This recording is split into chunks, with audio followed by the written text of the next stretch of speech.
It's buffering, but it should. There we go. We are live on YouTube. All right. So let's get back to the topic. So we're talking about doubt, right?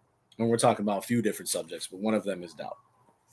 So 1094 is the verse we were getting ready to read.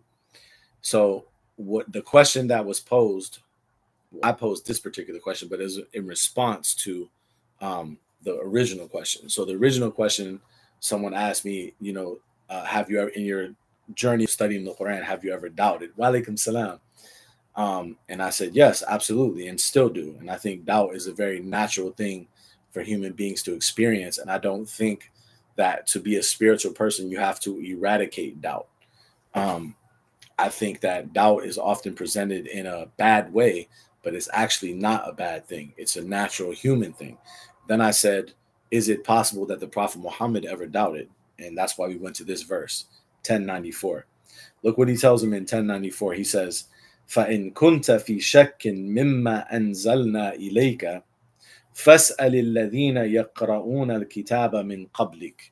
He says, if you, listen to this verse, he says, if you are in doubt about what we have sent down to you, okay, who is the you that's being talked about? It's the Prophet Muhammad, right?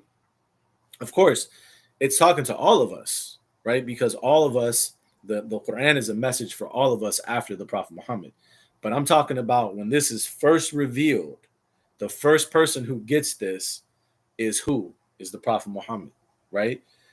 And it's in the singular in the verse. فَإِن كُنْتَ فِي شَكٍّ. If you, singular, are in doubt, مِمَّا أَنزَلْنَا إِلَيْكَ, from what we have sent down to you. فَاسْأَلِ الَّذِينَ يَقْرَؤُونَ الْكِتَابَ مِنْ قَبْلِكَ. Then ask those who are reading the book before you. Okay?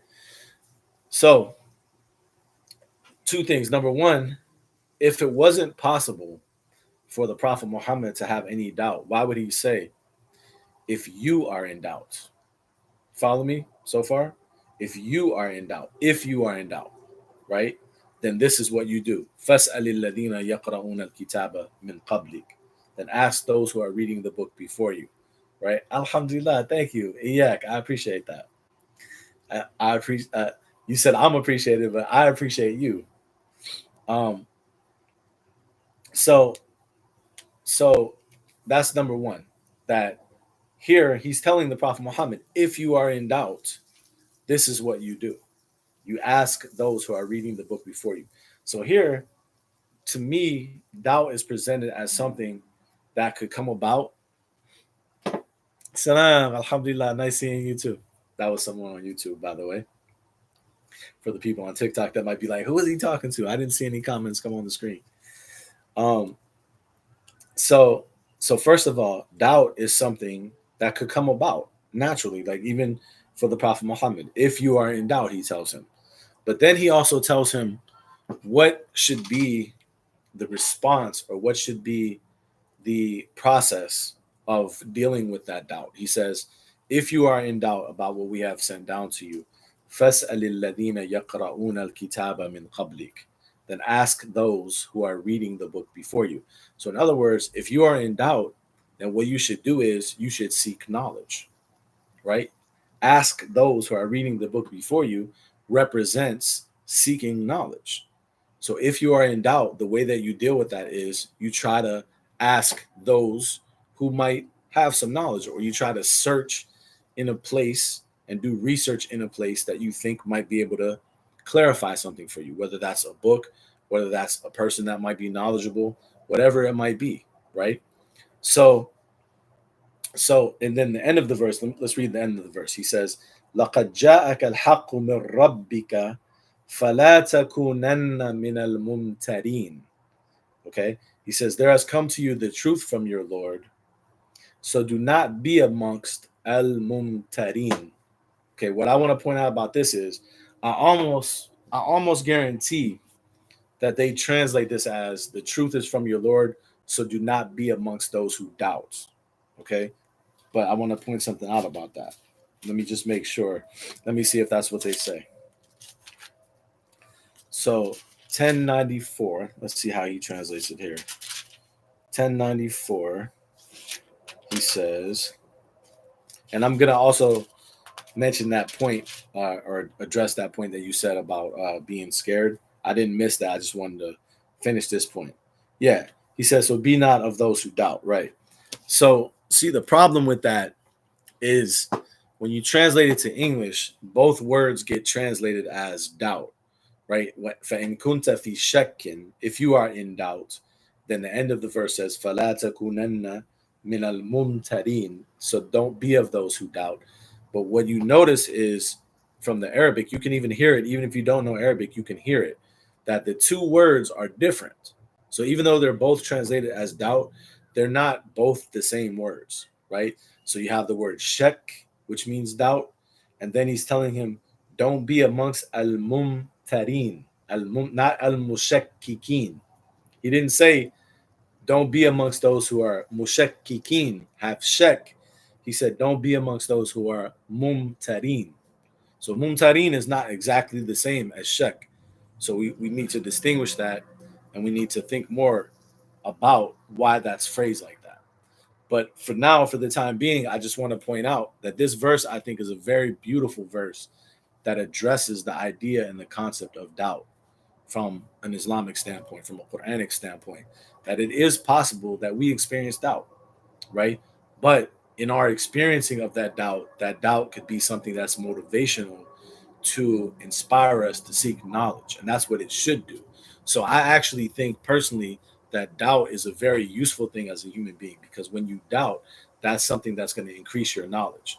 Someone who is absolutely 100% for sure about what they believe they know, you can't teach them anything, right? You've experienced that. We've all experienced that, I'm sure, at one time in our lives. Someone who you try to explain something to and they're 100% sure that they know what they're talking about, there's nothing, you can't move them.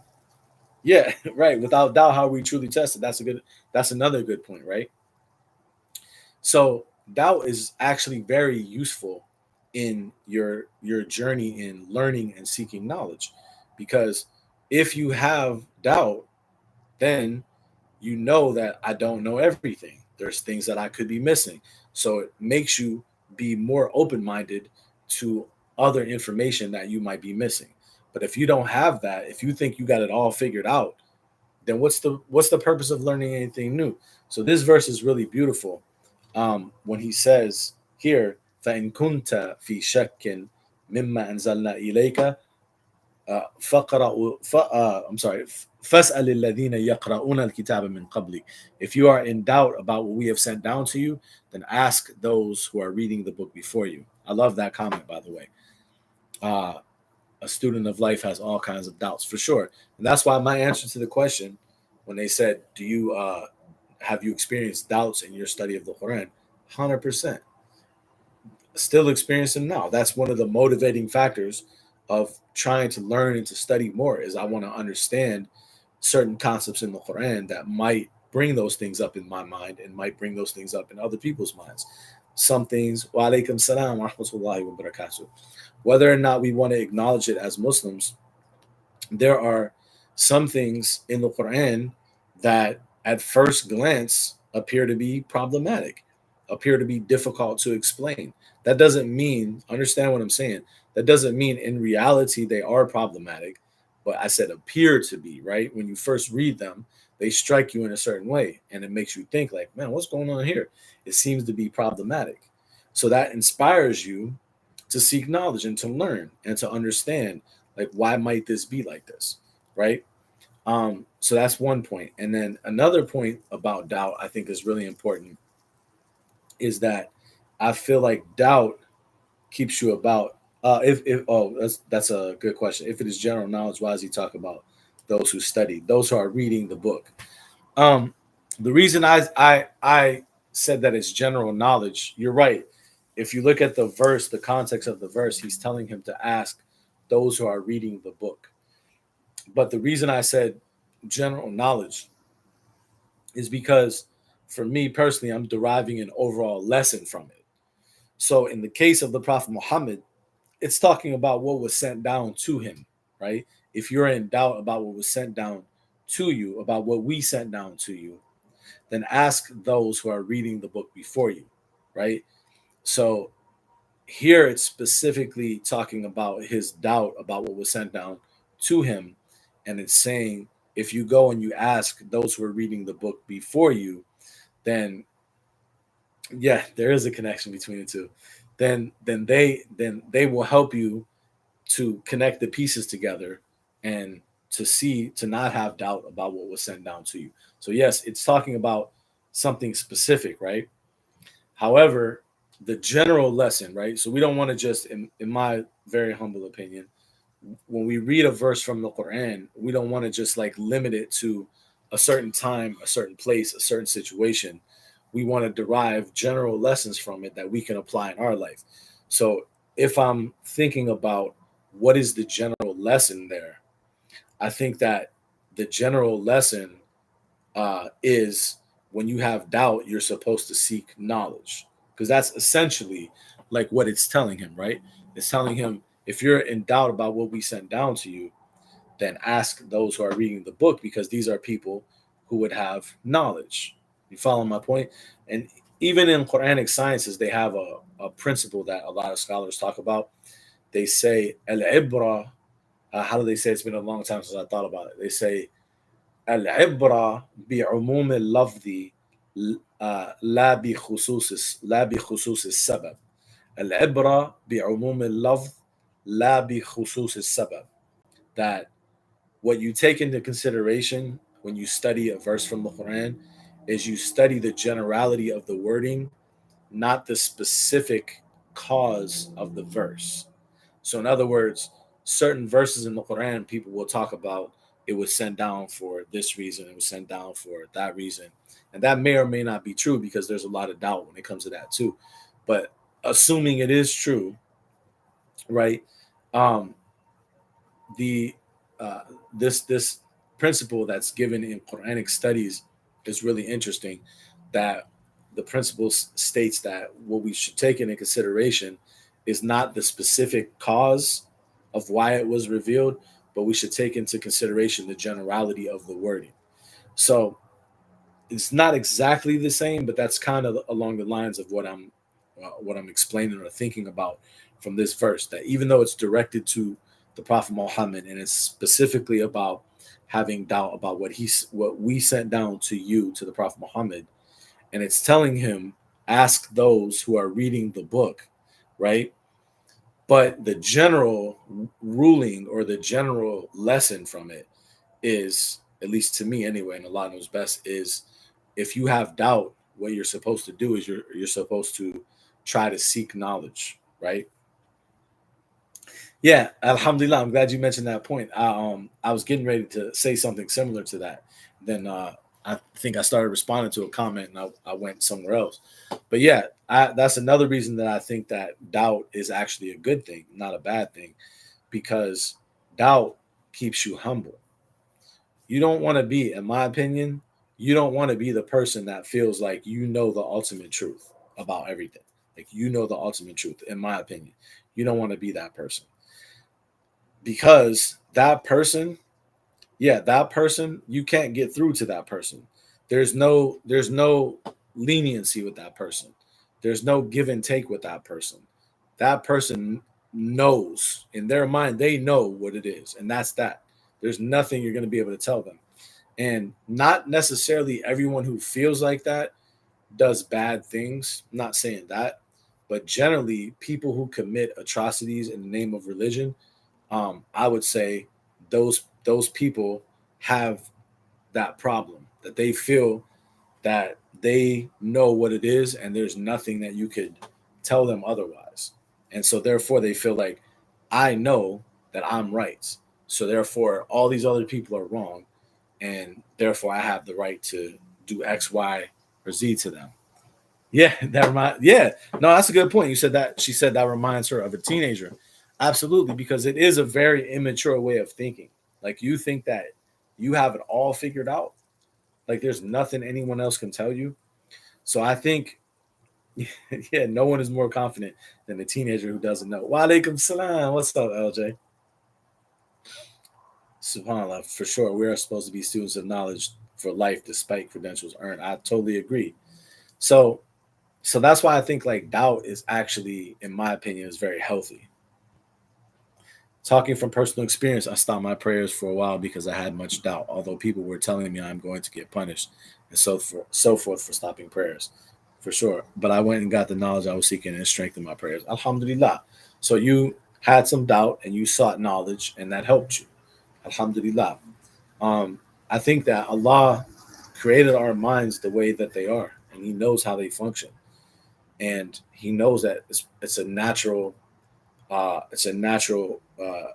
propensity of our minds to doubt when we don't have full knowledge. It's so natural. Just think about, put this in a different realm, right? Think about something that you don't have full knowledge about, right? That you're not sure about. What do you feel from that? You feel doubt, right?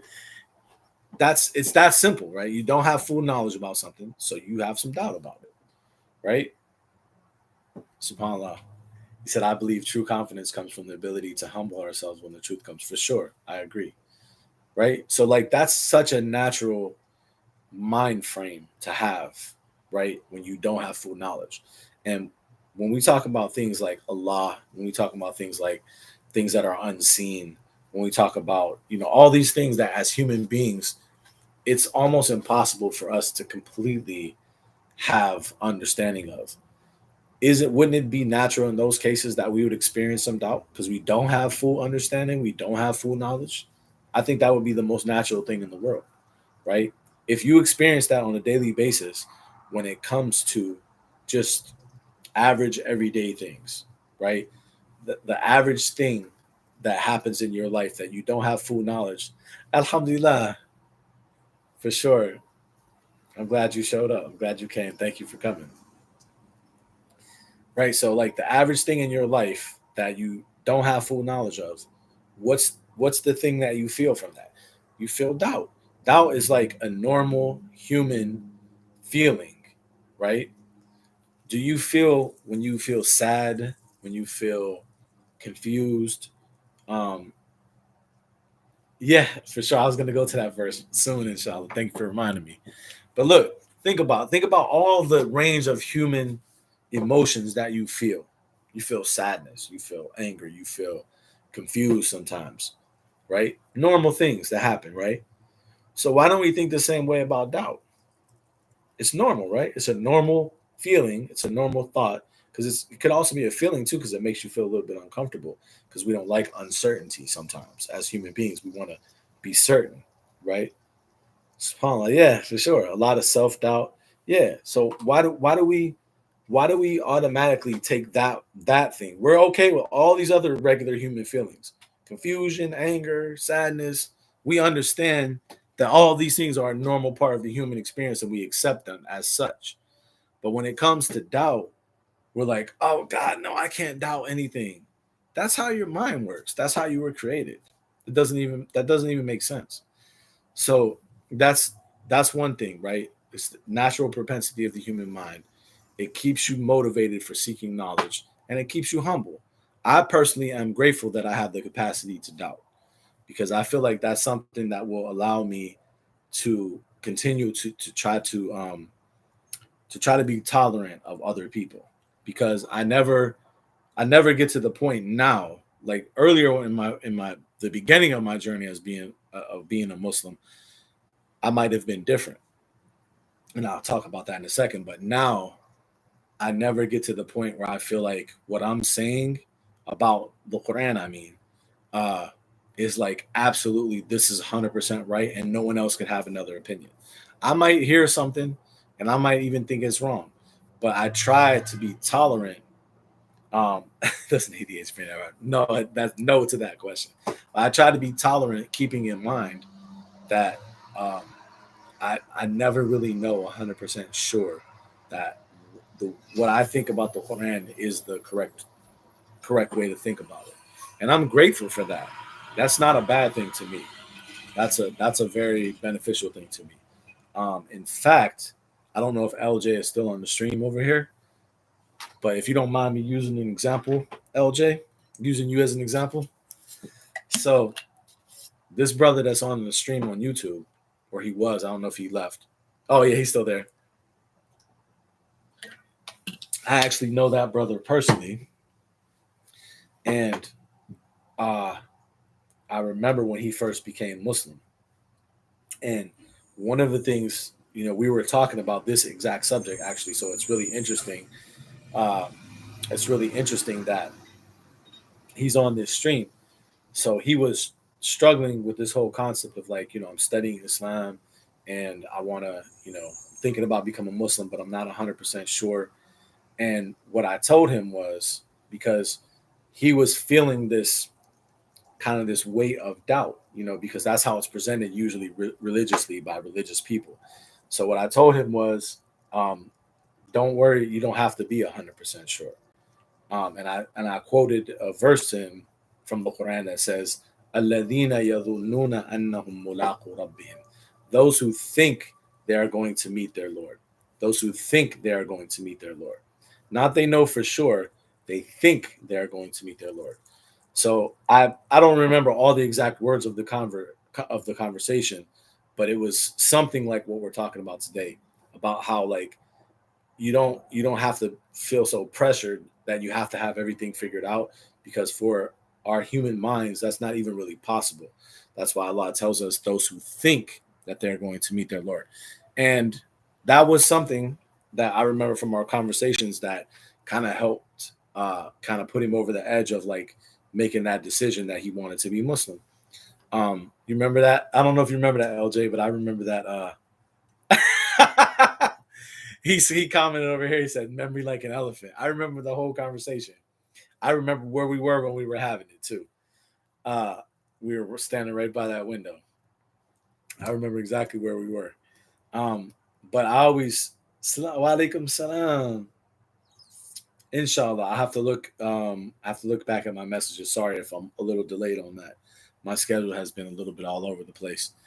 Um, but see, like the reason I think that's a really beautiful example is because I think like when people feel that pressure that like you can't have any doubts, that's troublesome, right? So that's why that conversation kind of stands out in my mind, because that was something he was struggling with and he was able to express it.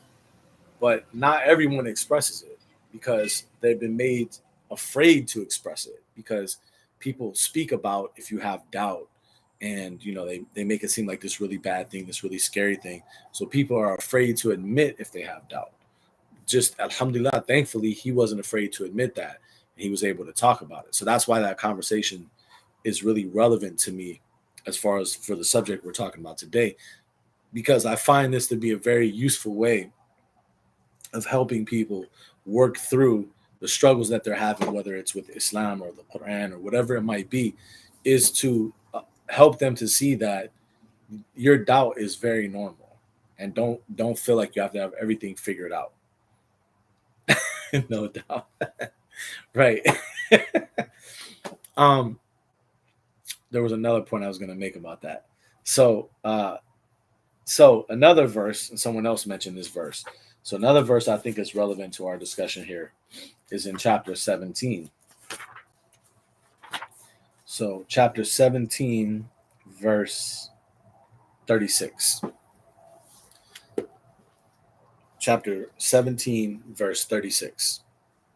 So chapter 17, verse 36 says, وَلَا تَقْفُ مَا لَيْسَ لَكَ بِهِ عِلْمٍ. Somebody mentioned this in the chat. This verse says, وَلَا تَقْفُ مَا لَيْسَ لَكَ بِهِ عِلْمٍ. Do not follow what you don't have knowledge of. Do not follow what you don't have knowledge of. Okay?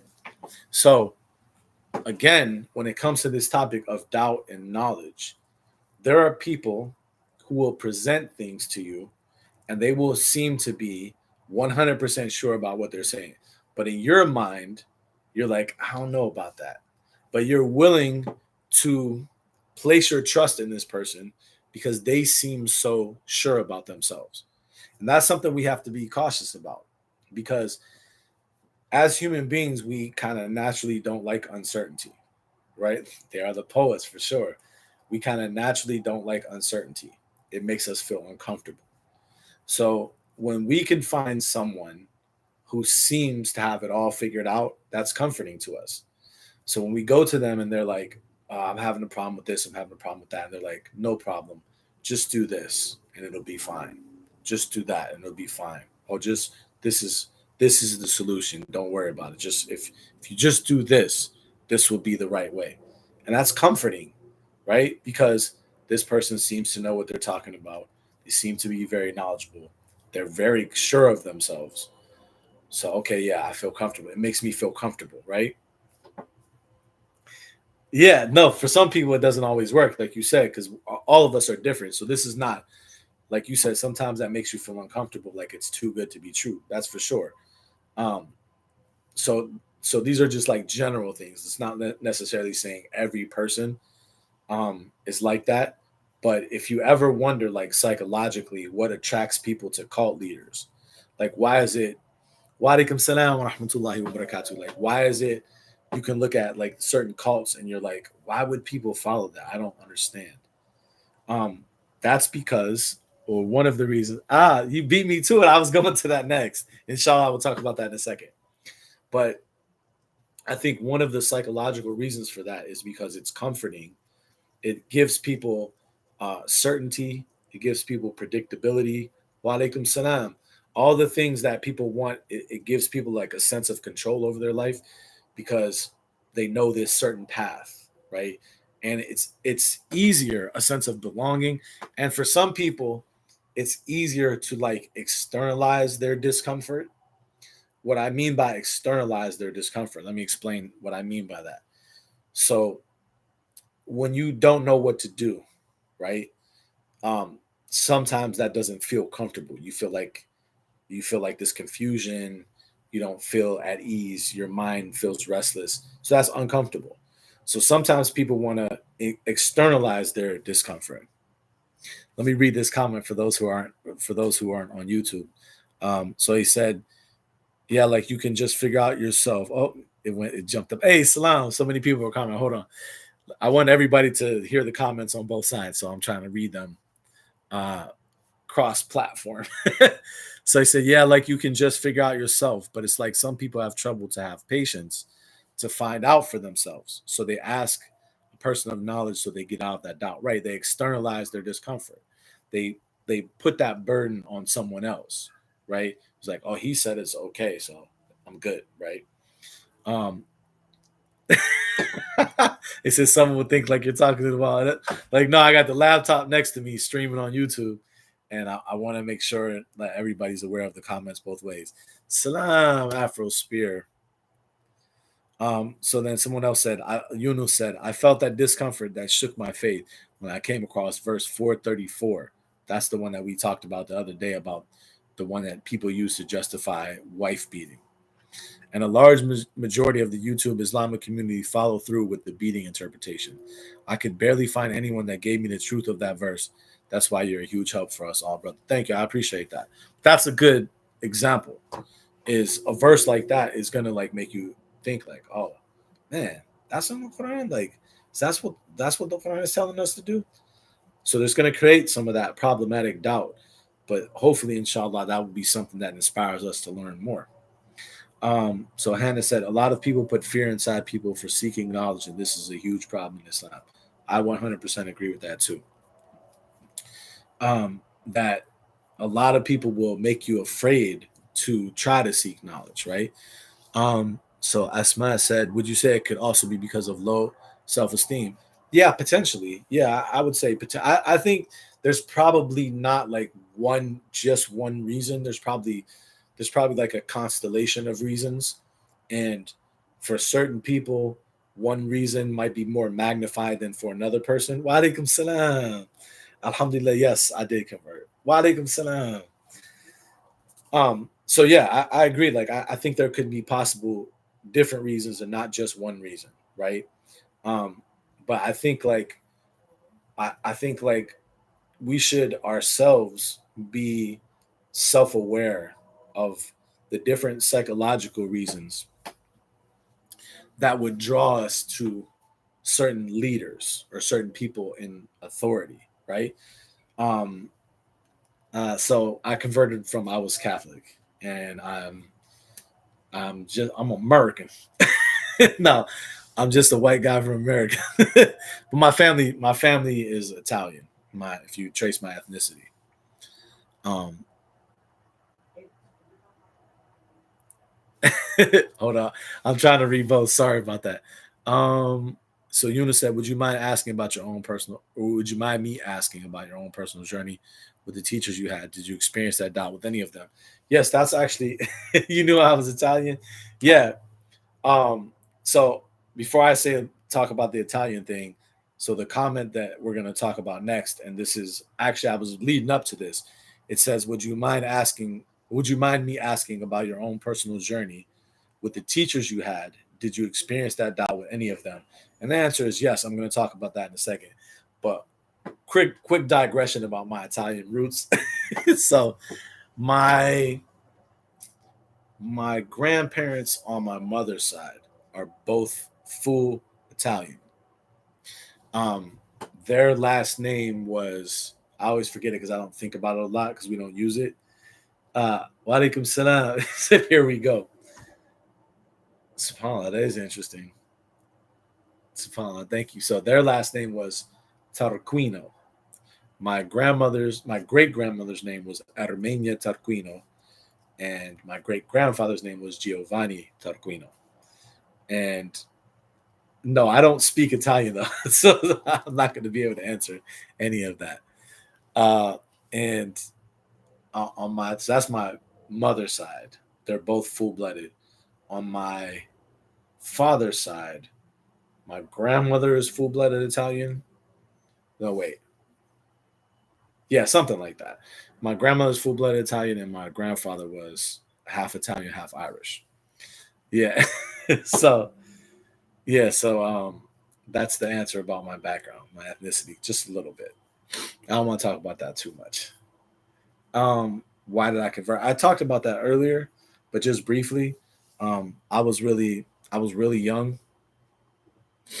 Um, and I was like 17, and I was just in a bad place in my life, and I was around some Muslim brothers, and I was really attracted to that, and it was something that changed my life, changed my outlook, changed everything. Right, for sure, Hannah. Subhanallah, Alhamdulillah. Subhanallah, thank you for sure, for sure. Um, so Alhamdulillah, for sure. Thank you, bro. Um, so uh, going to the question that Yunus asked, because I think that's relevant to the topic of doubt. So Yunus asked like about my own personal journey with the teachers that I had. Did I experience doubt? I think that's one of the reasons why I'm such an outspoken advocate of doubt now, right? Oh, what was I practicing Catholic? I wouldn't really call it practicing. My family was Catholic because I come from an Italian family, so they're Catholic, and I just grew up just going to church for like holidays and stuff like that. So I wouldn't say like practicing, but I prayed. I always prayed, even when I was running the streets and doing crazy stuff. I always prayed before I went to sleep, and I always think that that could be maybe a reason why Allah ended up guiding me, maybe because no matter what I was doing, I always kept some kind of connection, even though I didn't know like consciously that was what I was doing. Um, but for some reason, I was drawn to that. So I don't know. Maybe that's why. I actually tell you real quick. I'll tell you a funny story. So finally, I'll tell you a funny story about when I first became Muslim, like right before I became Muslim. So every night because I was Catholic. Um, oh yeah, my aunt. Yeah, before I was before I became Muslim, like I just said, I was Catholic. So I would pray every night, but I would use Jesus and stuff, right? Because that's what I was taught. So in my discussions with this Muslim brother, uh, he kind of made me start to doubt. Right. So speaking of doubt, he started making me kind of doubt what I believed because simply from asking me questions, like he wasn't debating me, he wasn't trying to convince me I was wrong. He simply was just asking me questions, and from that, it started making me doubt because I couldn't answer the questions. And how long was I Muslim? I was 17 then, so I'm 49 now. So it's a pretty long time. So what ended up happening was, um, I was going through this doubt, and one night I was going to sleep. Now remember, I was 17. You're gonna probably laugh at this, but remember, I was 17 when I did this. So I was going to sleep, and I told you I had developed this habit of, Alhamdulillah, I had developed. Thanks, Asma. I appreciate that. I developed this habit of praying before I went to sleep. So on this particular night, because I started having doubt about what I believed as a Catholic, when I went to sleep, I apologized to Jesus for not praying to him. I said, I'm really sorry, Jesus, but tonight I'm not going to pray to you. I'm just going to pray to God.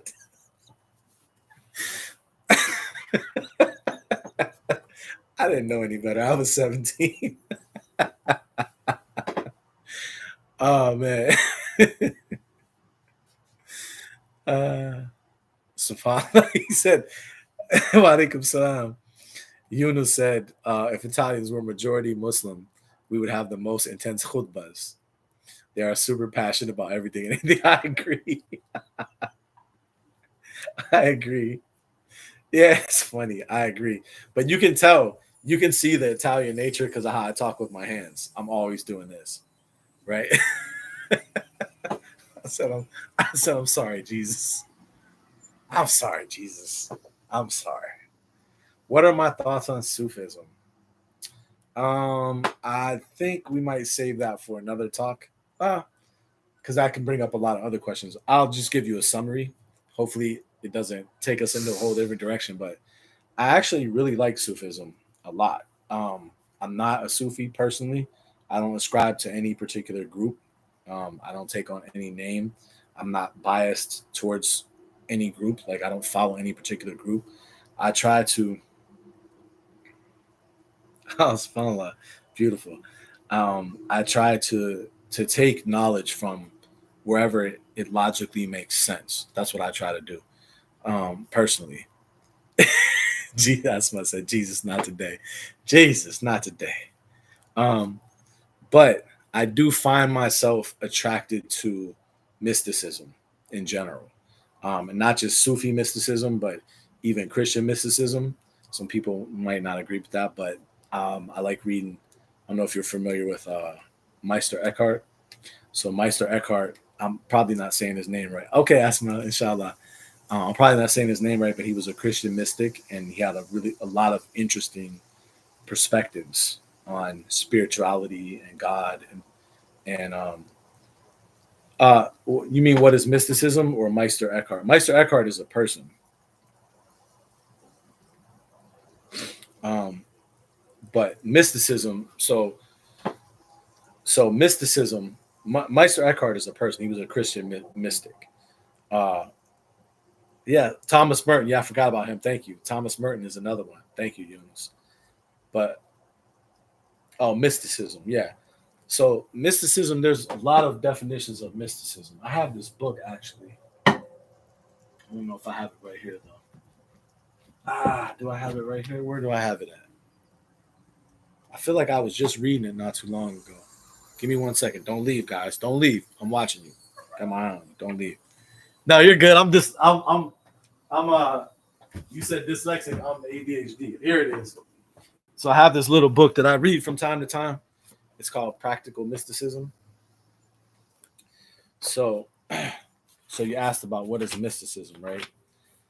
So the author of this book actually gives us a really interesting definition of mysticism. Now I could have explained it myself, but like I like the way she puts it.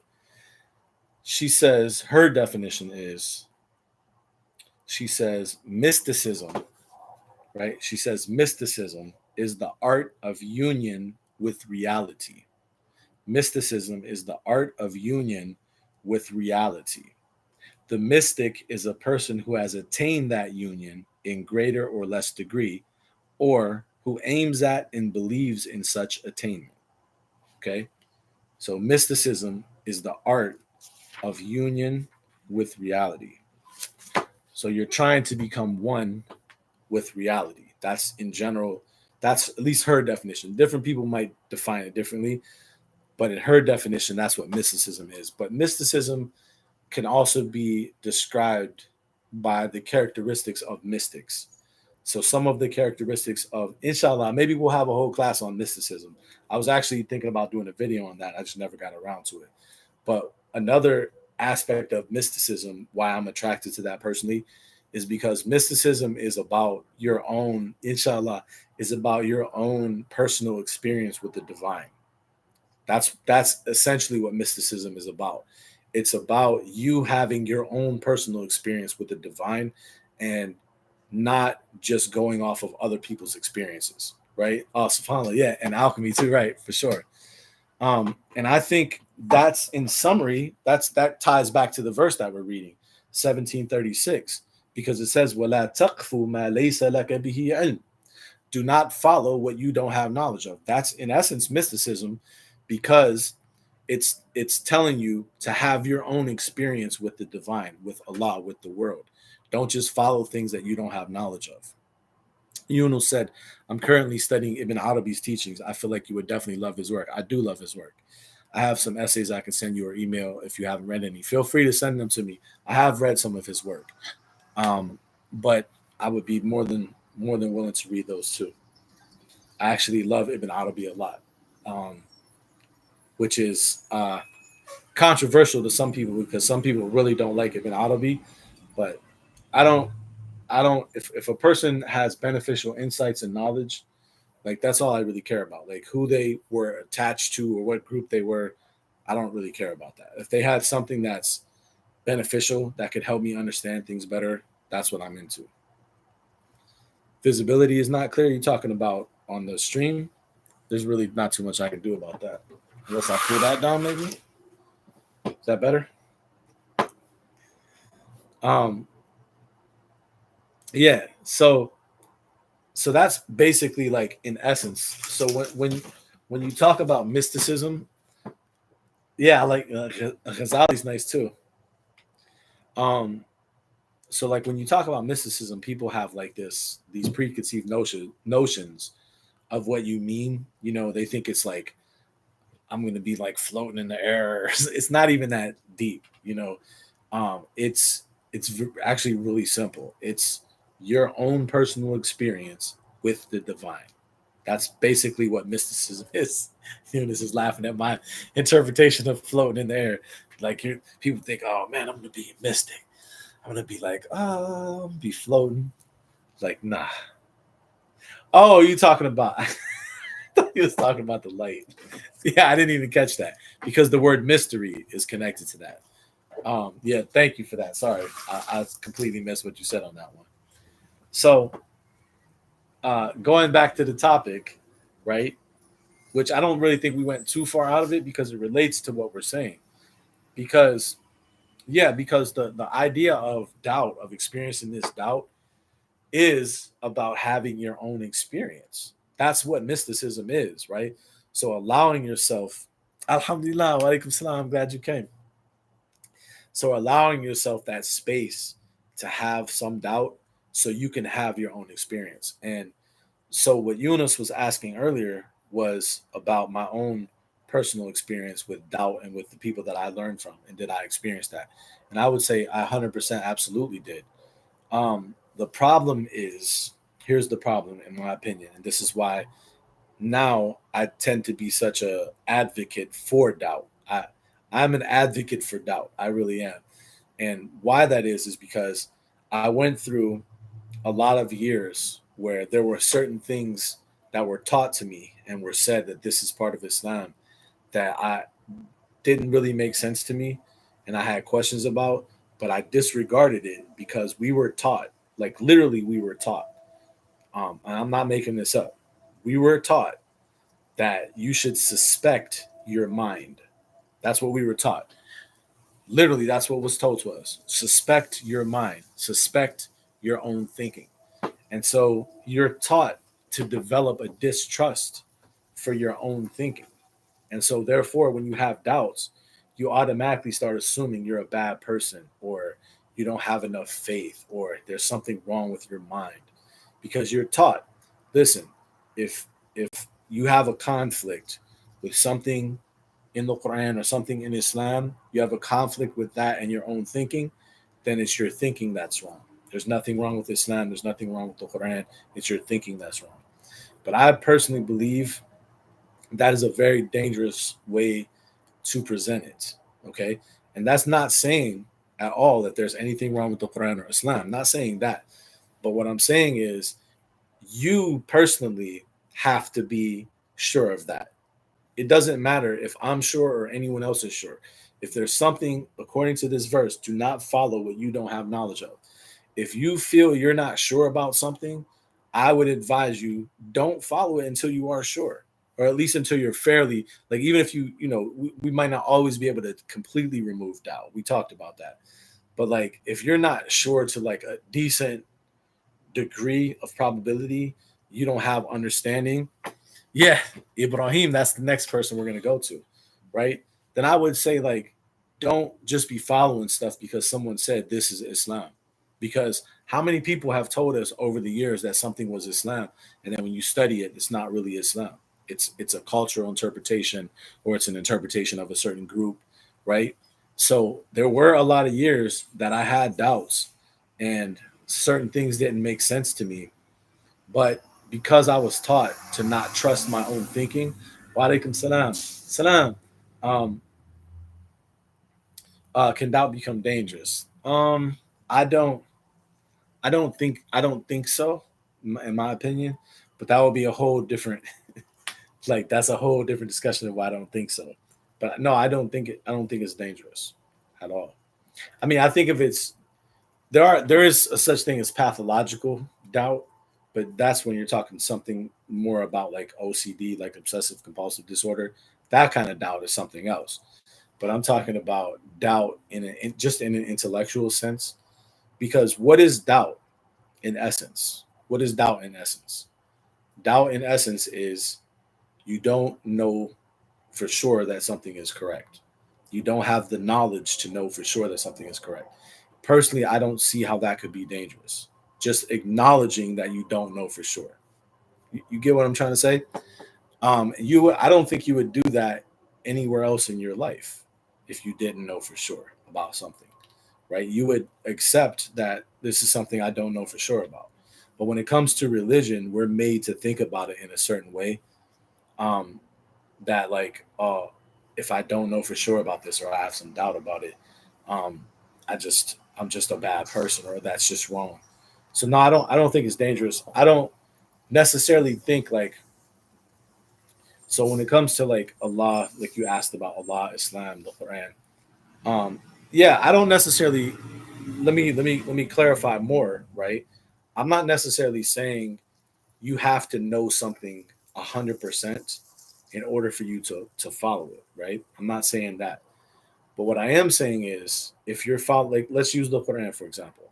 If someone were to ask me, I'll use myself for example.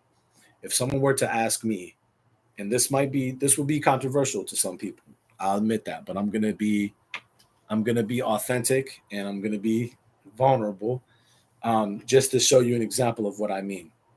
Um, Before I do that, Eunice said, "Don't you think this is why studying psychology, sociology is crucial? Because your environment can inhibit your knowledge from growing." I agree, yeah, because psychology and sociology will also help you understand what's going on, like deeper than people just telling you don't trust your mind or stuff like that. It will help you see the psychological factors that are influencing you. But what I was about to say about the Quran, if someone were to ask me, if they were to say, are you 100% for sure that the Quran is from Allah? No, I'm not. I would never claim. I would never claim that, because how could I 100% know for sure? Do I accept and believe and trust that it's from Allah? Yes, and that's what iman is to me, because the word iman means trust. Amen. It comes from the word amen, which means trust. It's related to it, right? So do I have iman that the Quran is from Allah? Yes. Do I trust it? Yes. Do I trust the concepts in it? You're good. Don't worry about it. Yes. Can I say 100% for sure I know that? I personally wouldn't say that, right? But I've studied the Quran enough to feel comfortable having iman that is from Allah. I think that people who don't study the Quran for themselves, I'm not quite sure how you could say that you know 100% for sure that's from Allah, or that you even trust that it's from Allah. Oh, subhanAllah. Alhamdulillah. That's interesting. Yeah. So, like, why does it say, for example, let me give you another example. Um, لا ينفع نفس, I was trying to think of where the verse was. لا ينفع نفس إيمانها. Look at this verse. Why would it say this? If we were supposed to know things 100%. Because, like I said, someone saying that, they might think, like, oh, did he just say that? He doesn't know 100%. No, I don't. And that keeps me humble because I'm not willing to hurt someone or kill someone or do anything crazy or put someone down or be intolerant to someone because I believe that the Quran is from Allah. Because ultimately, I believe that it's beyond us as human beings to know 100% for sure what's right and what's wrong. We can trust it, but I think we have to maintain some humility. That's just my perspective. You don't have to agree with that. That's just the perspective that makes sense to me. Ah, subhanAllah, I like that. That's a good one. Immune and Iman. I want to show you this verse. Let's think about this verse real quick. Oh, yeah, subhanAllah. Maybe the inevitability of doubt is a part of what makes this life a delusion. I like that. That is our Iman, to believe in the unseen. Good point. La tanfa'u nafsun imanuha. That's the verse I was looking for. Um, لا ينفع نفس إيمانها إن لم تكن آمنت من قبل أو كسبت في إيمانها خيرا. I know the verse, but I'm trying to find exactly where it's at. كسبت في إيمانها خيرا. Let's see. Let's see, guys. Let's see. Don't give up on me. أو كسبت في إيمانها خيرا. Basically, what? Here we go. I think this is it. I think it's 6:158. So 6:158. Let's see. 6:158. He says, yeah, here it is. It is 6:158. He says, هل ينظرون إلا أن تأتيهم الملائكة. Do they wait except for the angels to come to them? أو يأتي ربك, or that their Lord would come to them. أو يأتي بعض آيات ربك, or that some of the signs of their Lord would come. يوم يأتي بعض آيات ربك, the day when some of the signs of your Lord will come. لا ينفع نفسا إيمانها لم تكن آمنت من قبل. It will not benefit a soul to have faith if it did not have faith before. The day when some of the signs come, it will not benefit a soul to have faith if it didn't have faith before. So there's some signs that will come that when they come, if you didn't have Iman before that, it's not going to benefit you because now you know for sure.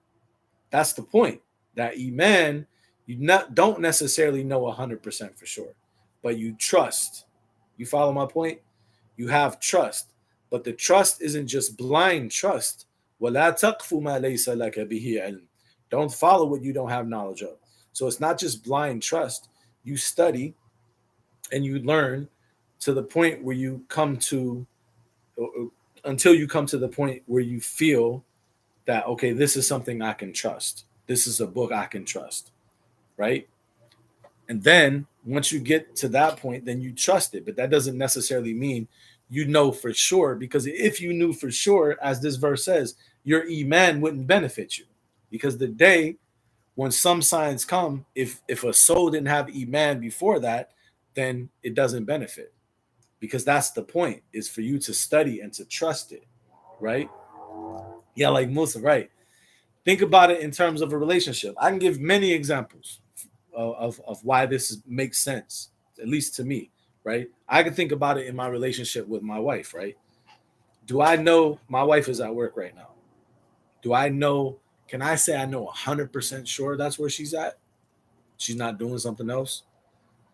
How could you say that? I mean, I guess it depends on what you mean by know, right? Because I believe I know. I feel that I know, but like I'm not talking to her right now. I'm not texting her. We're not on the phone. I'm not. I don't see, right. So ultimately, there's a trust, but the trust isn't just a blind trust. It's a trust that comes about from knowing her for a certain amount of time and knowing the type of person she is and knowing what she would do and what she wouldn't do. And so therefore I come to the point where I trust her, that I know that's what she's doing, right? Where she's at right now, because I know I've experienced her for a number of years. So I know what to expect, right?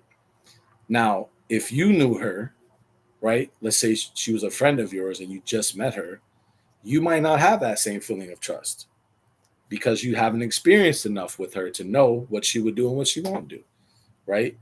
So to me, that's how I that's how I think about how can you have trust but not be sure about what one trusts? Because when we talk about it depends on what you mean by being sure. Because for me, I feel like I'm sure. I'm using my wife as an example. I feel like I'm sure about what she's doing right now. She's at work. I feel sure about that, right?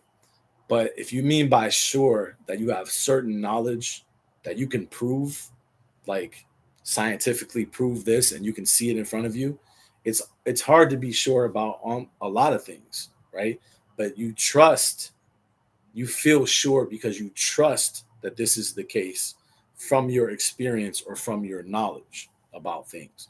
Do you know for sure that the sun will rise tomorrow? You don't know that for sure. How do you know that? But you trust it because you see it every day. You see it rise every day. You don't know that that will happen tomorrow, though. You take that for granted, right? So many things that we think that we have knowledge of is not necessarily complete knowledge, because especially when it comes to something in the future or something that's absent from us that we don't see. But we trust certain things because we have a lot of experience with them or a lot of knowledge about it. And to me, that's how I think we should look at the Quran. That I trust the Quran because I've experienced it. I've studied it. I saw how it all fits together. I've saw many times when concepts in the Quran apply to my daily life and apply to right, subhanAllah, yeah, apply to other people's lives, right? I've saw those things play out. So for me, I trust that. But at the end of the day, as a human being, could I be 100% for certain about that? No. How could I? Me personally, I'm just speaking about me. I'm not speaking about anyone else. So if you don't feel like that applies to you, then alhamdulillah.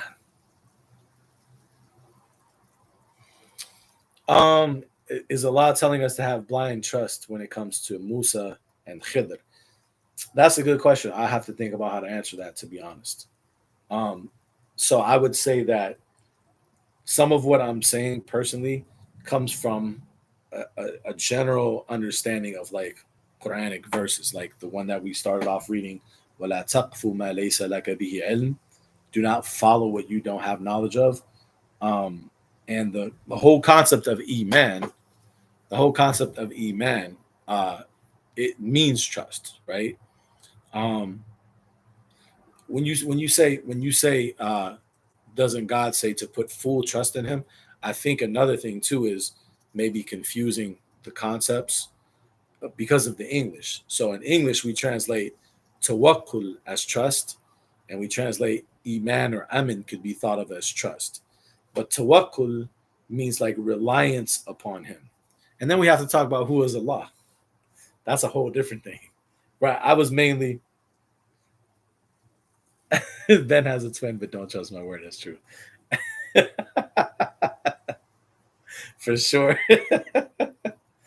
But that we weren't even really so much talking about Allah, because we have to talk about who is Allah. I was mainly talking about the Quran, like trusting the Quran. How do you trust the Quran, right? Because we were talking about having doubts about certain concepts. So, just like another example, even though this doesn't always play out in the right way, I'm just talking about theoretically. Okay. So when I give this example, I know, like, you don't have to tell me, like, I know, like, someone's gonna be like, oh, but they don't always do it like that. No, I understand that. But I'm just talking about theoretically. That's what this example is. So, like, in a court situation, right? When they say, uh, when you have like a trial and stuff like that, they talk about the verdict has to be beyond a reasonable doubt. Why do they say reasonable? Beyond a reasonable doubt, because that doesn't mean that you know for sure, and that doesn't mean there's no doubt.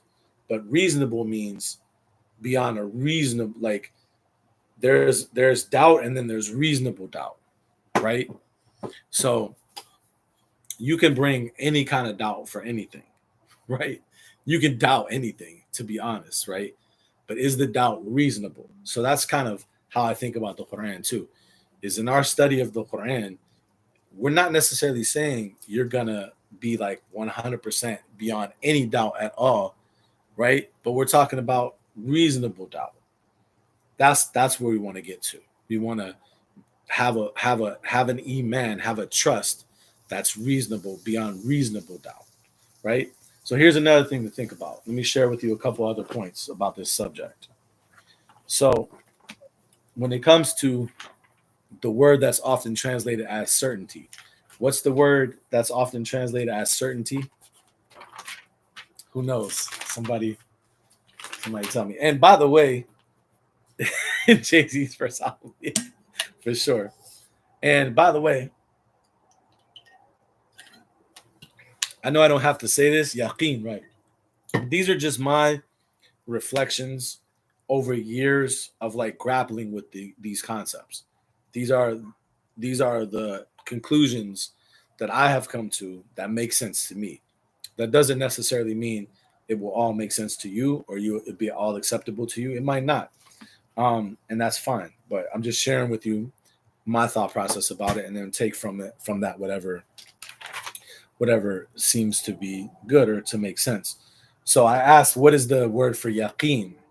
Or what is the word for certainty? And someone said yaqeen, right? So we translate certainty, the word certainty, as yaqeen, or subhanallah, yeah, for sure. That this is where mysticism helps, where one can stay in realm of unsure notions and claim faith, for sure. So the word yaqeen is often translated as certainty. Okay. Now let me ask you this. SubhanAllah, I love that quote.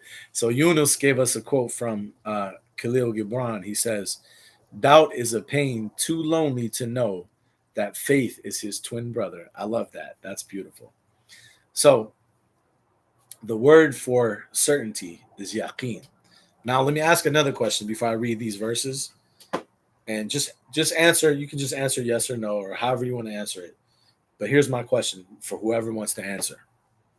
When we use the word yaqeen, meaning certainty, or translate it as certainty, does that mean we know 100%? Like if I say I have yaqeen about something, does that mean that we know that thing 100%? Give me your answers. I want to see what everybody thinks. So Hannah says no. What do other people think? When you say yaqeen, does that mean 100%? Okay, so someone said for the moment, he said no. Zohan said yes. Jerry said yes. Someone said that they're not sure. If it is related to Allah, it's always yes. True. Hannah said we all perceive things on different levels. True. He said yes. LJ said not sure. When it's written in the book, yes. Flower Power said no. Okay, so we got a range of answers. We got a range of possible answers. Okay. I'm going to give you my thought about it. It doesn't mean that my thought is right, but this is just my thought. So in the Quran, we actually find 3 different levels of yaqeen. So, for example, in um in 5695. The question that I asked was, when you use the word yaqeen, which is often translated as certainty, does that mean that you know that thing 100%? If you have yaqeen about something, does that mean you know it 100%? I think we had a class about yaqeen before. It should be, I think it's on YouTube. 5695. Look at 5695. 5695 says, Inna hadha lahuwa haqqul yaqeen. Truly this is haqqul yaqeen, is the reality of certainty. Is the reality of certainty. And what is the this that's being talked about? Perhaps it's talking about, because if you go to the verses before it, it's talking about the time of death and the end result that people will have, whether like paradise or hell or whatever the case might be.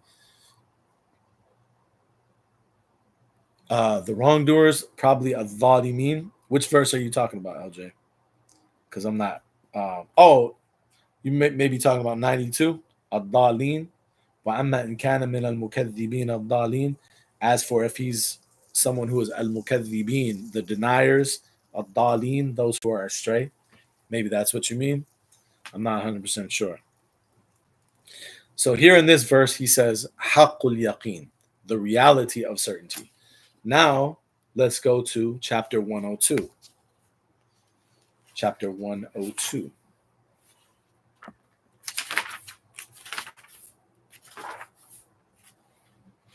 So chapter 102, what does he say here? So chapter 102, he says in verse 5, if you start with verse 5, he says, Kalla nay law ta'lamuna ilm al-yaqeen. If you were to know, nay, if you were to know the knowledge of certainty, لَتَرَوُنَّ الْجَحِيمِ, that you will certainly see al-jahim, the hellfire. ثُمَّ لَتَرَوُنَّهَا عَيْنَ الْيَقِينِ, then you will see it عَيْنَ الْيَقِينِ, you will see it with the eye of certainty. So 3 different verses we find. One of them says haqqul yaqeen, the reality of certainty. One of them says ilmul yaqeen, the knowledge of certainty. One of them says ainul yaqeen, the eye of certainty. Now, wa alaikum salam wa rahmatullahi wa barakatuh. So my feeling about this is, and Allah knows best, again, you don't have to agree, but my feeling about this is, if certainty, yaqeen, okay, because a lot of times when people explain yaqeen, certainty, they'll say yaqeen that removes shak, yaqeen that removes doubt. You find this in people talk about the 7 conditions of the shahada, and they say yaqeen that removes doubt. So yaqeen means you're certain, right? Iyaq. However, if you notice, there's 3 different kinds of yaqeen. Now, can you be more than 100% certain? 100%. I know people use that term. They say like 110%, but 100% is, yeah, exactly. What that's a whole different, for sure. That's a whole different question, Hannah. For sure, though, that's a good point. But think about it though. 100% is the whole thing. So if you're 100% certain, that means you're completely certain. That means there's no going beyond that, right? If you have 100% knowledge, that means there's nothing you're missing. You follow my point? If that's the case, why is there different types of certainty? That means that on different levels of certainty, you're not 100% certain. You might be 100% like on this level, as far as you can accomplish on this level, but on another level, there's parts of it you're missing. So if you think about haqqul yaqeen, the reality of certainty, is going to be different than ilmul yaqeen, the knowledge of certainty. So you know how you have knowledge about something, like even take it outside of like a religious thing. You have knowledge right now of what's going on in Palestine. You have knowledge of that, right? Have you been there? Like we might have even seen it, the images, and the images are very disturbing, right? However, I guarantee you that if you were to go there and see it yourself, ainul yaqeen, right? It would have a completely, you would understand it differently. You would see it differently. And if you were to further than that experience it, like if you were to stay there with them and go through what they're going through, you would have haqqul yaqeen. You would have the reality of certainty. You would know in reality by experience. You see what I'm saying? So the levels of certainty, like to me, indicate that until you actually experience it, you're gonna always be missing something in your understanding of it. Yeah, no, I like that. There are multiple ways to be 100% sure. Yeah, I like that because it's just talking about on different levels, right? So, just another example. If you talk to someone who was homeless and they explain to you what it was like being homeless, you have knowledge of yaqeen, ilm al yaqeen, because they explained it to you, so you understand it. Are you 100% certain what it's like to be homeless? Kind of, in a certain way, because you have some knowledge about it, but not really, because you didn't experience it. So you don't know exactly what it's like. Intellectually, you know what it is, but in your own experience, you don't really know it in your being. You follow what I'm saying? So to me, when you think about this idea of being certain, there's different ways to think about it. There's different levels to it. So there's always room of, see, like, doubt isn't just like, oh, I just don't know anything about it. But like doubt could also be, I don't fully grasp it because I haven't experienced it. Then there are things about the unseen on which there could be levels of certainty that varies. Yeah. It's like some people need to experience something to learn, others don't. Yeah. I agree. So that's basically what I'm trying to say. So that's, to me, this differentiation between levels of certainty in the Quran, to me also, I mean, it's very logical if you think about it, right? Because uh, just how the Quran makes levels of certainty, don't we feel like that in our daily life? Like in our daily life, like think about this just in a daily life perspective. You have to make decisions on a daily basis, correct? You have to make decisions, right? You have to decide. Walaikum salam. You have to decide to go to work. You have to decide to start a new job. You have to decide what you're going to go to school for if you're going to college. So many different decisions we have to make, right? Hannah said, I try not to. But if you think about that, right? In a lot of those decisions, you're not completely sure, right? Like let's say you're deciding whether or not to take a new job. You have a job opportunity that comes to you, right? You research it, you study it, you have a lot of knowledge about this job. So on a certain level, if someone were to say, "Do you understand this job?" You can say, "Yeah, right? I understand it." But you have ilmul yaqeen. You have the knowledge of certainty. Right, exactly. Right? But until you actually go there and see it, until you actually experience it, you don't fully know. So sometimes you just have to make a decision without having full knowledge, right? You have as much knowledge as you can and you make a decision. And then sometimes it works out that it was the right decision. Sometimes after you experience it, you're like, this is not, oh, thank you, alhamdulillah, this is not the right decision. We've all experienced that, right? So to me, the yeah, risk taking, right? So to me, that's like the way the Quran presents yaqeen, certainty, right? That's a good one. I couldn't even decide over certainty. I was gonna talk about doubt, but I wasn't sure what I wanted to say. Don't get me started. You're gonna get me started with dad jokes. Don't do that. No one wants that. Don't get me started. Somebody asked me. Somebody asked me about. Somebody asked me how I define mediocre, and I just gave them the average definition. I'll see myself out.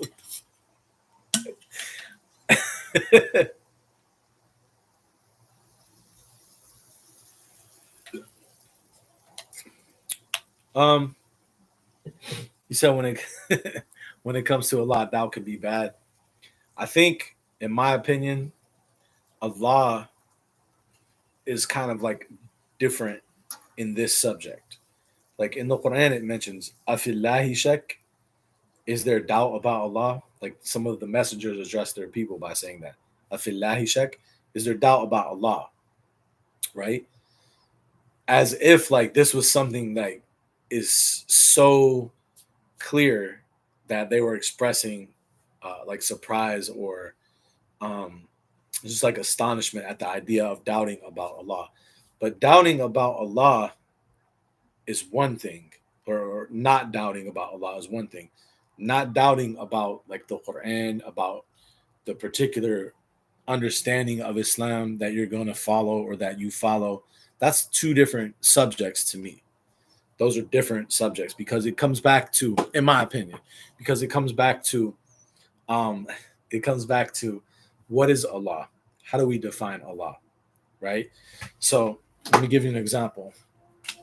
Let's look at another example. وَلَئِنْ سَأَلْتَهُمْ مَنْ خَلَقَ السَّمَاوَاتِ وَالْأَرْضِ لَيَقُولُنَّ اللَّهُ. So here, let me see if I can find the verse. وَلَئِنْ سَأَلْتَهُمْ. Yeah. So if you look at 2961, for example, if you look at 2961,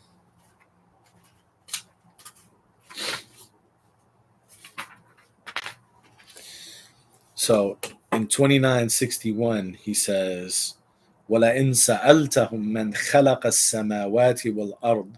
If you ask them who created the heavens and the earth, وَسَخَّرَ الشَّمْسَ وَالْقَمَرِ, and who subjected the sun and the moon, لَيَقُولُنَّ اللَّهُ.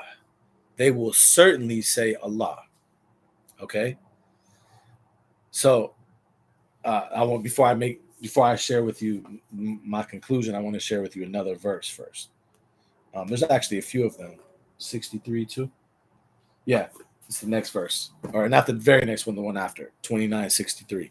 So if you look to 2963, he says, "Wala in sa'altahum," and if you ask them, "Men nazzal," not 63 too. Sorry, I threw you off, Hannah. It's 2963. Sorry about that. 2963. He says, وَلَئِنْ سَأَلْتَهُمْ مَنْ نَزَّلَ مِنَ السَّمَاءِ مَاءً. If you ask them, who sends down water from the sky? فَأَحْيَا بِهِ الْأَرْضَ بَعْدَ مَوْتِهَا. And so he brings the earth to life after its death. لَيَقُولُنَّ اللَّهِ. They will say Allah. Listen to the next part. قُل, say, Alhamdulillah. Okay. They will say, Alhamdulillah. Or no, I'm sorry. Qul, say to them, Alhamdulillah. So uh, look at the difference here. If you ask them who sent down water from the sky and who brings the earth to life after its death, la yaqulunna Allah. They will say Allah. Qul alhamdulillah. Say Alhamdulillah. So just them saying Allah in answer to this question is different than saying Alhamdulillah. You see my point, first of all? Because if you ask them who sends down water from the sky and who brings the earth to life after its death, la yaqulunna Allah. They say Allah, right? Are there also specific words used related to Allah? Yeah, probably so. That's another angle to talk about, right? But then he says, "Well, qul alhamdulillah." Say Alhamdulillah, right? Say Alhamdulillah. So saying Allah and saying Alhamdulillah is different, but they're different things, right? Now, the next point is when it says, if you ask them, I'll convey the salam. Thank you for that. I appreciate it. Salam to you too. Uh, if you ask them who created that, or I'm sorry, if you ask them who sent down water from the sky and who gave the earth life after its death, they will say Allah, right?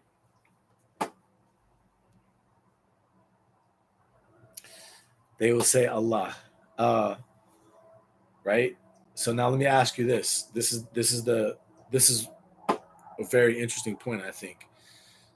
So it's telling us if we ask certain people who created the heavens and the earth, who subjected the sun and the moon, they will say Allah. who sent down water from the sky and revived the earth after its death? They will say Allah, right? Now, if we go ask, say, like an atheist, for example, like go ask Richard Dawkins, who created the heavens and the earth, who subjected the sun and the moon, he's not going to say Allah. Go ask a Christian, he's not going to say Allah. So, how do we understand this verse, right? How do we understand this verse? That if you ask them, they will say Allah. Well, one way that possibly people um, could understand this verse is they would probably say, well, this is directed to certain people in the time of the prophet who already had a belief in Allah.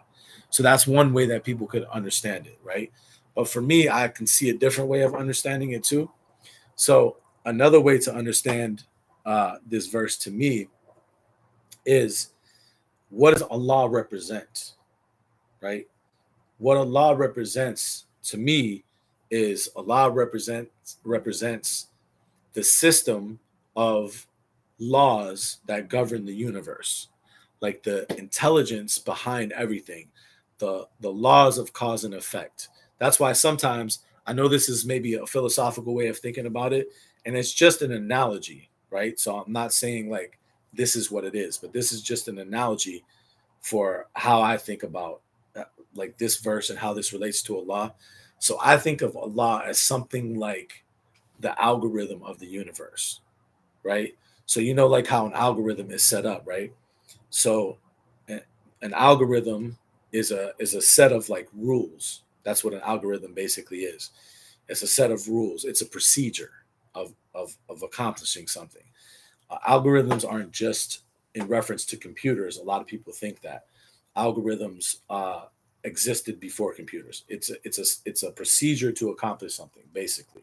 Actually, interestingly, wa alaikum salam, the word algorithm comes from al Khawarizmi. That's that name al Khawarizmi was the Muslim scholar who basically, I don't want to say invented algebra because those concepts probably existed somewhere else, but like he kind of like brought it together and formulated it. His name was al Khawarizmi, and from his name, uh, my email is misfitmuslim@gmail.com. Eek. Misfit. I think were you talking to me? Maybe you were talking to somebody else. Sorry if I messed up. But that's where we get the word algorithm from. It's from his name, Al Khawarizmi. So an algorithm is just thank you, is just a procedure, a system of rules or steps to accomplish something. So one way, like an analogy of like how I think about Allah, and again, I emphasize, I'm not saying this is what Allah exactly is, because any human words that we use to describe Allah are not going to fully describe what He is in reality. But it makes sense to me to think about it like this: that there is this set of like there is this system of rules and procedures and laws and cause and effect. Walaikum salam. Yes, I converted. Um, that govern everything that we see, right? And to me, that is like an expression of what Allah is. Now, everyone basically sees that. They see that there is some system that governs this. An atheist, a Christian, like an atheist, someone who is scientifically minded, um, they will look at the universe and they will assume that there are laws that govern it, and they study those laws.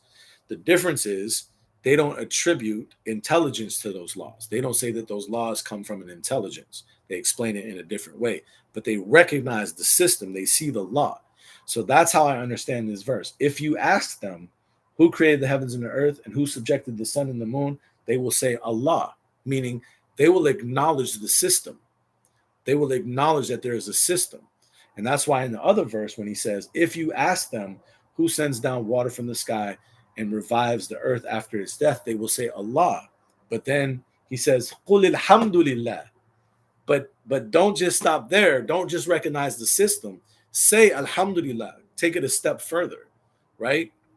So to me, that's how these verses have wider applicability, and not just applicability um, to the time of the Prophet Muhammad. He said, verse 65 shows what I'm saying. Oh, okay, subhanallah, beautiful. فَإِذَا رَكِبُوا فِي الْفُلْكِ دَعَوُوا اللَّهَ مُخْلِصِينَ لَهُ الدِّينَ. Right. When they ride in the ship, they call Allah. See, even when you think about, we'll come to that verse, inshallah. I know I've been saying that, but we'll come to it because I thought this was an important point because we're talking about like doubt, right? And someone mentioned earlier, isn't doubt about Allah bad? And what I was saying was, wa alaikum salam, that in this subject that we're talking about, I've mainly been focusing on doubt about the Quran or doubt about a certain way that Islam is taught. And I was saying that Allah is a different topic. Like we have to think about what is Allah? How do we define Allah? So to me, that's how I personally understand Allah, and it makes sense to me to think about it like that. And if you think about it like that, you understand. If you think about Allah like that, you'll under. I don't like to use this word I'm about to use, but I'm going to use it to explain, just to explain. And the reason I don't like to use it is because I think some people misuse it, and I don't want them. I don't want people to think that I mean it like other people mean it. But I'm going to use this word just because I think it's relevant to what we're talking about. But just keep in mind that I don't mean it like how people usually, a lot of people mean it. So when we talk about, see, when we think about Allah, um,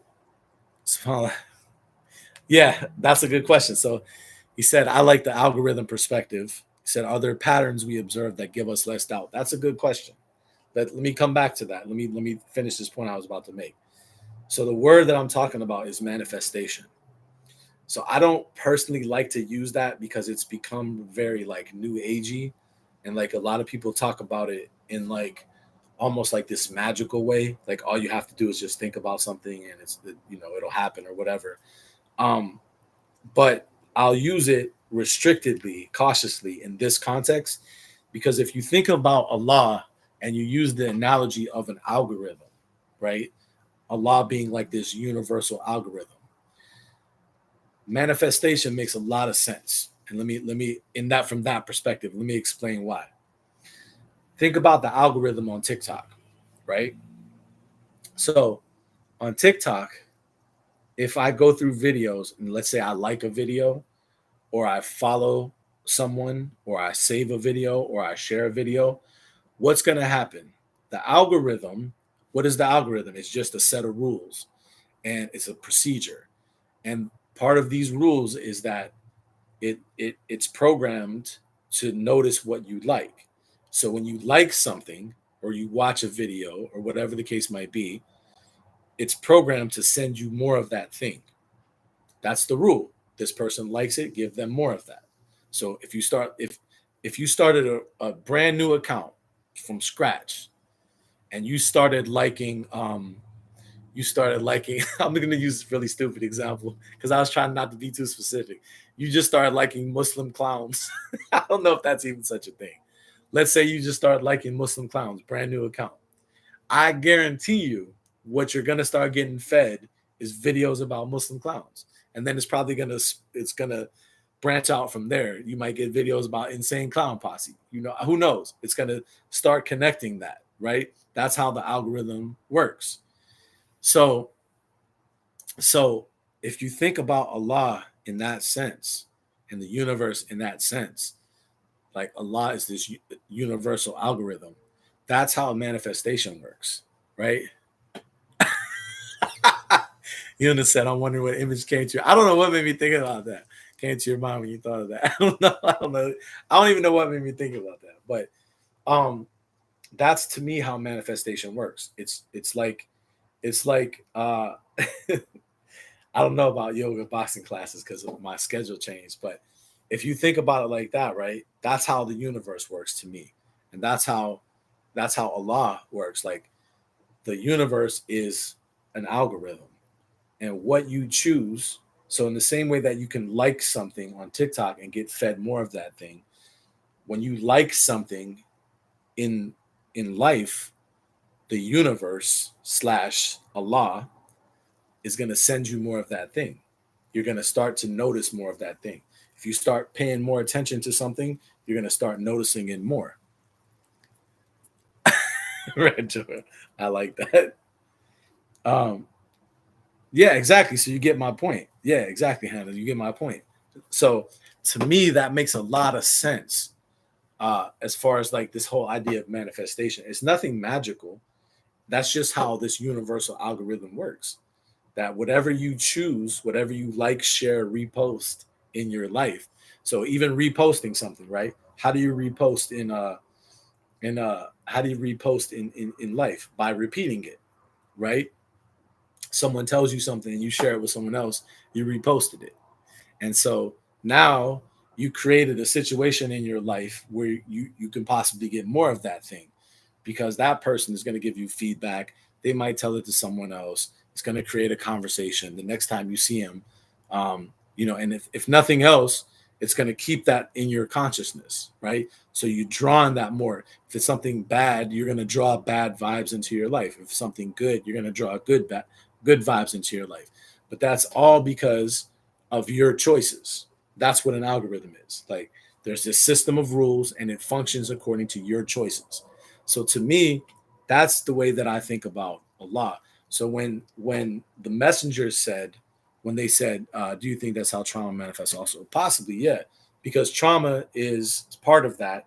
Is you experience this bad thing, but then there's patterns of behavior that come from that you keep repeating throughout your life, and that keeps giving you more of the same result. That's a good example. Let's use that. Let's say you experience some trauma early in your life, like as a child. Or let's not even make it anything too deep.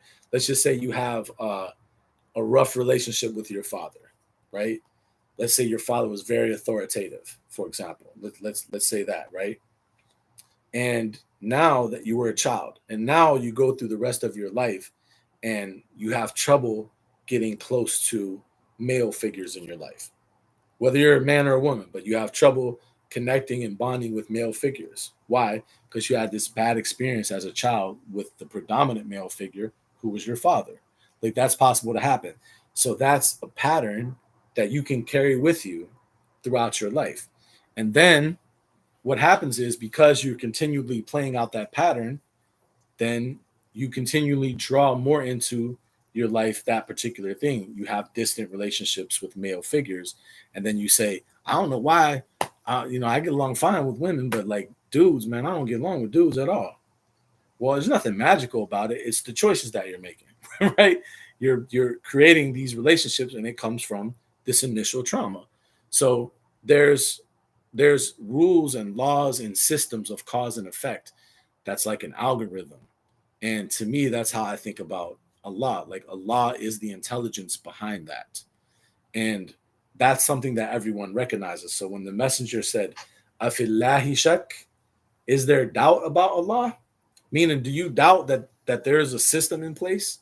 So just like here when he said, they will say Allah, Qul alhamdulillah, because that's the step not everyone takes.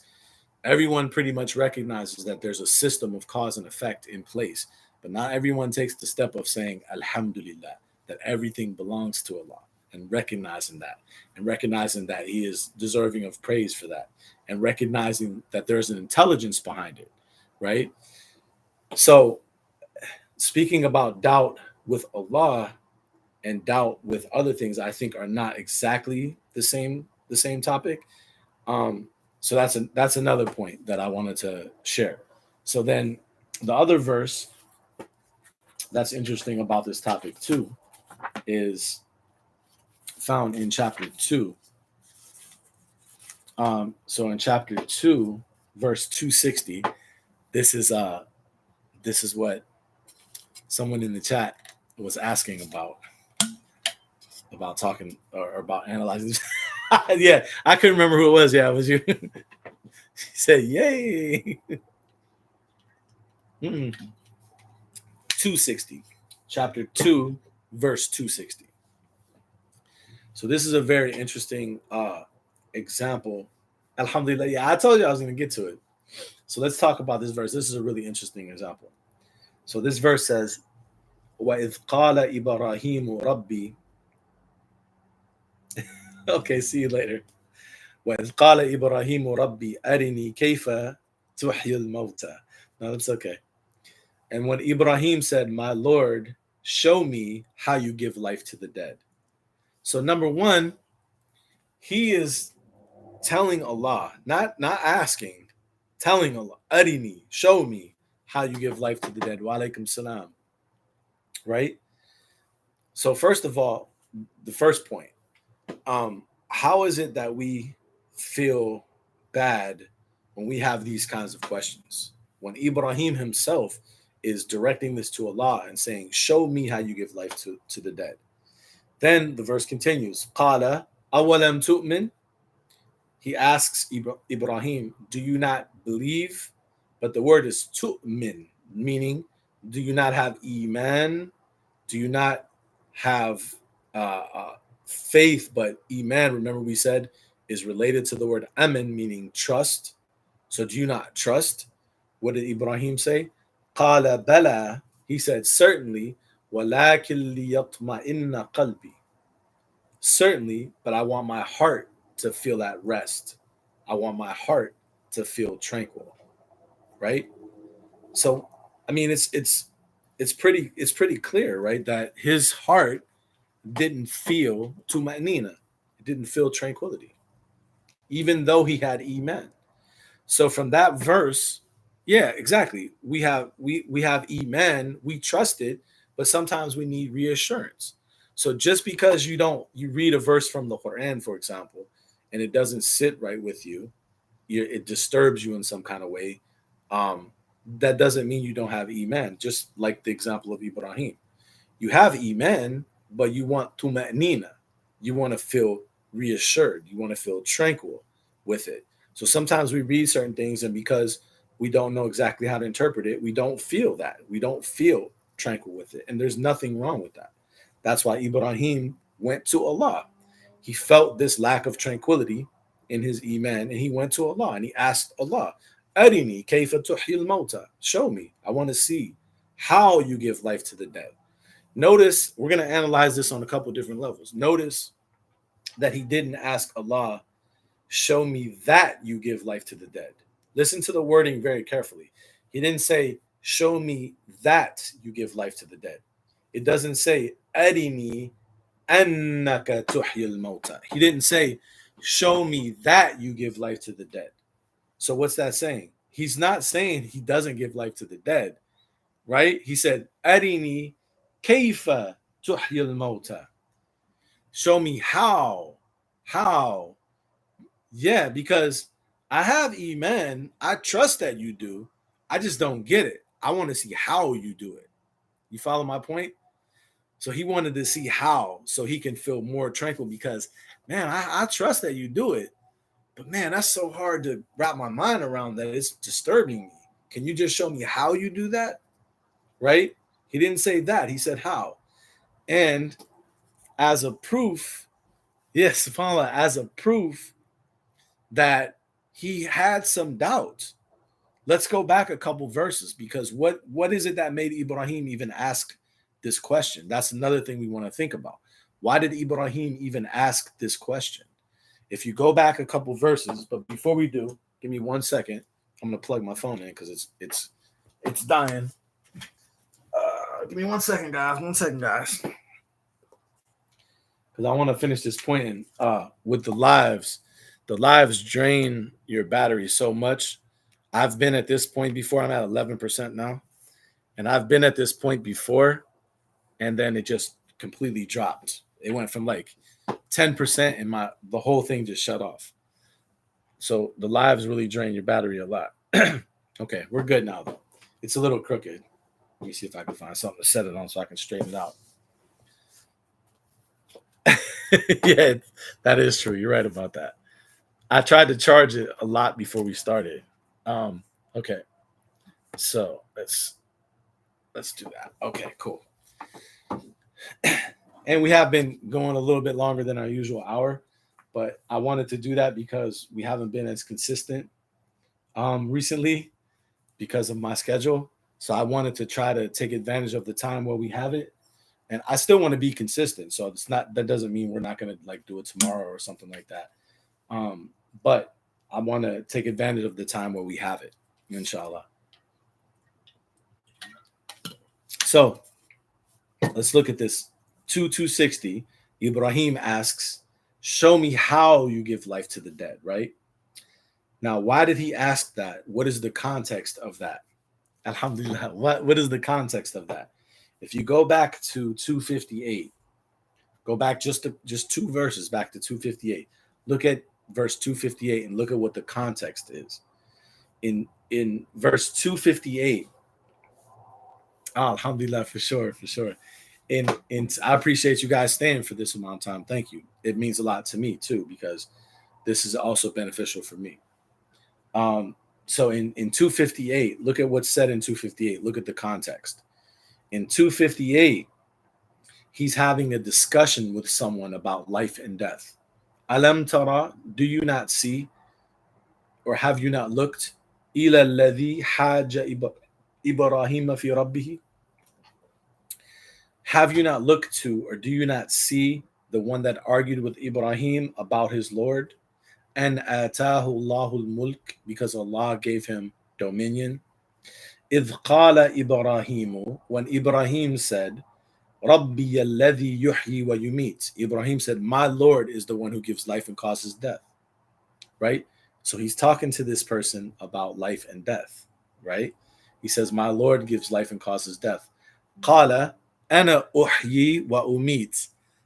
He says, I give life and cause death. Now my laptop is about to die. All my devices are going down. Hold on one second. Let me plug my laptop in so we don't lose the YouTube stream. All right. There we go. So he says, I give life and cause death. So think about what's happening here. Ibrahim is having this conversation with this person, and he's telling this person, Rabbi alladhi yuhyi wa yumit. He says, my Lord is the one who gives life and causes death. And this person responds to Ibrahim by saying, Ana uhyi wa umit. He said, you broke the algorithm, now they're against you. Yeah, for sure. He said, I am the one who gives life and causes death. This person. So what did Ibrahim say? How did Ibrahim respond to this? Ibrahim said, فَإِنَّ اللَّهَ يَأْتِي بِالشَّمْسِ مِنَ الْمَشْرِقِ فَأْتِ بِهَا مِنَ الْمَغْرِبِ. So then Allah brings forth the sun from the east. You bring it forth from the west. فَبُهِتَ الَّذِي كَفَرَ. So the one who did kufr was astounded, right? Was like stupefied, basically. Now, let's look at this verse. Let's think. I want to think about this really carefully. So first of all, the discussion between Ibrahim and this person is about life and death. Now, when Ibrahim told this person, my Lord gives life and causes death, and the person responded by saying, Ana uhyi wa umit. I am the one who gives life and causes death. Did Ibrahim keep arguing that point? He didn't, did he? He didn't stay on that point. So, number one, this is two verses before he asked Allah to show him how he gives life to the dead. Notice that? How? So what does that tell you? That this person, in my opinion, created some doubt in Ibrahim's mind, because the person said, I give life and cause death. And the concept of life and death is ambiguous, meaning it could apply in different ways depending on what you mean. What's the proof for that? It's in the Qur'an, because Allah tells us in chapter 5, he says, Min ajali dhalika katabna ala bani Israel an كتبنا على بني إسرائيل أنه من قتل نفسا بغير نفس أو فساد في الأرض فكأنما قتل الناس جميعا ومن أحياها فكأنما أحيا الناس جميعا. So in Surah Al-Ma'idah, he says, because of that, we prescribed upon Bani Israel that whoever kills a soul not in recompense for another soul or corruption in the earth, then it is as if he has killed all of humanity. But then look at the next part of this verse. وَمَنْ أَحْيَاهَا. But the one who brings it to life, the one who brings a soul to life, فَكَأَنَّمَا أَحْيَا النَّاسَ جَمِيعًا. Then it is as if he has brought all of humanity to life. So is it possible for you to bring a soul to life? How is it ambiguous? Because of this verse. Is it possible for you to bring a soul to life? According to this verse, yes.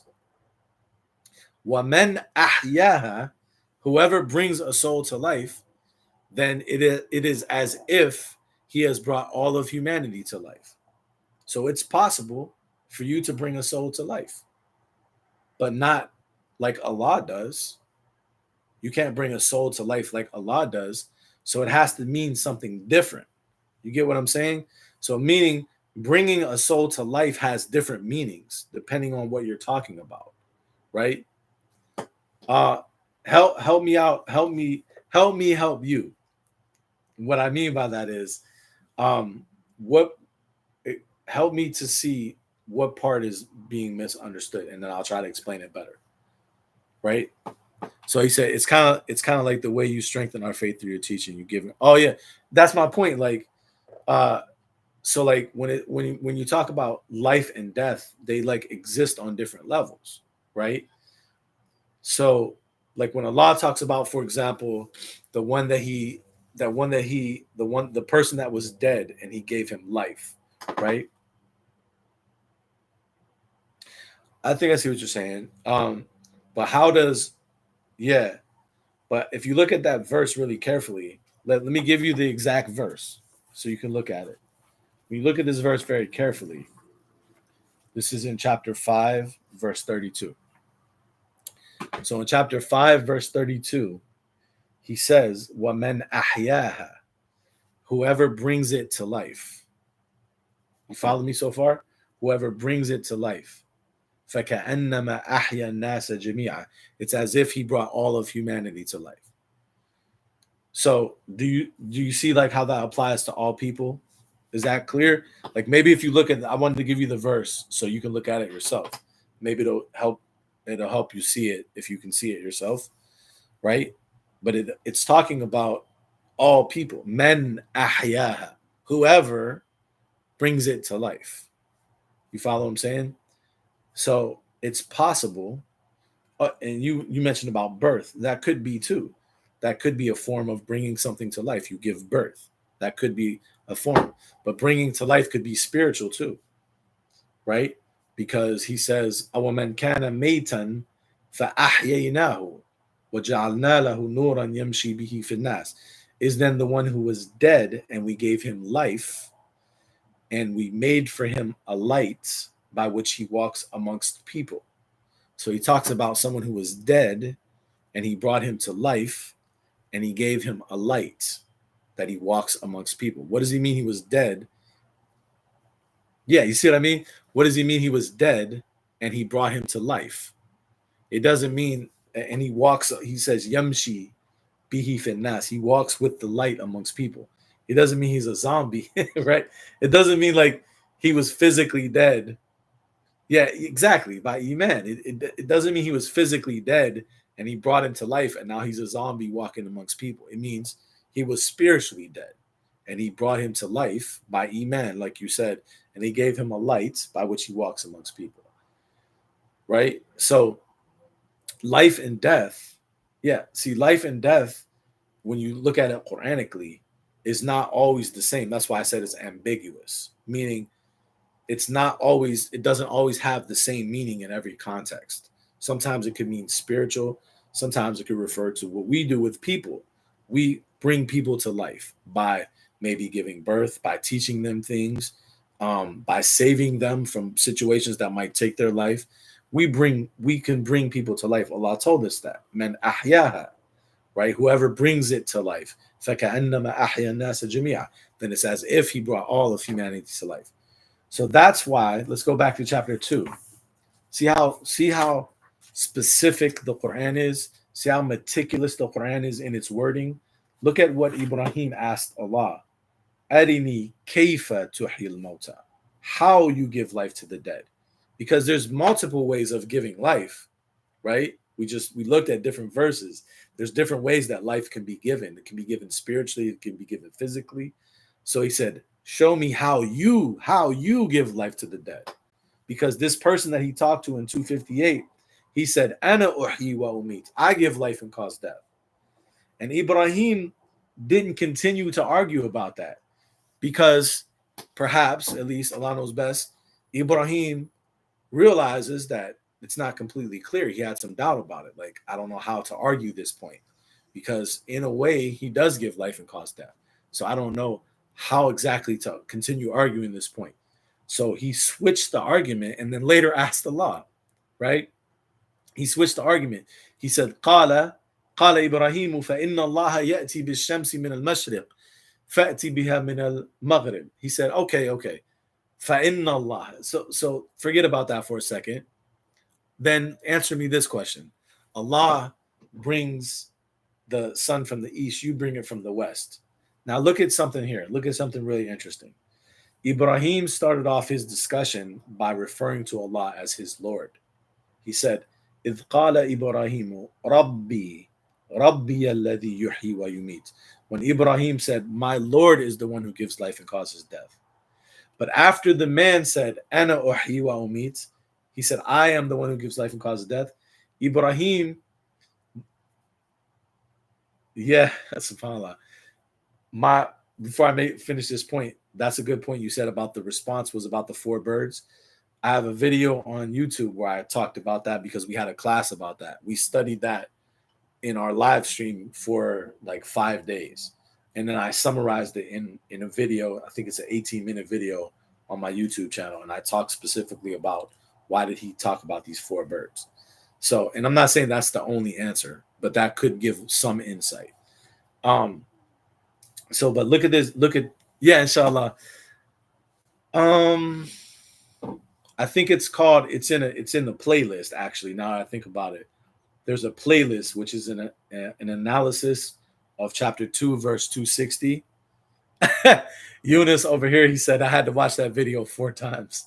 So it's in a playlist. There's a playlist on my page that's called an analysis of 260, and there's only 2 videos. I did 2 videos on this verse. So if you check that out, if you look at the playlist, you should be able to find it. And hopefully, inshallah, I'll give you some insight. I'm not saying again like that's the only possible answer, and there's not more to it. But inshallah, hopefully it will open up some ideas because we studied that together in our live stream for like no lie, like 4 or 5 days. We analyzed this one verse, right? But I want to show you something here. Yeah, I want to show you something about how the dialogue changes. He says, إِذْ قَالَ إِبْرَاهِيمُ رَبِّيَ الَّذِي يُحْيِي وَيُمِيتُ. Ibrahim says, my Lord, alhamdulillah, good. My Lord is the one who gives life and causes death. Then when the person said, أَنَا أُحْيِي وَأُمِيتُ, I am the one who gives life and causes death, Ibrahim goes on to say, قال إبراهيم, Ibrahim said, فَإِنَّ اللَّهَ يَأْتِي بِالشَّمْسِ مِنَ الْمَشْرِقِ.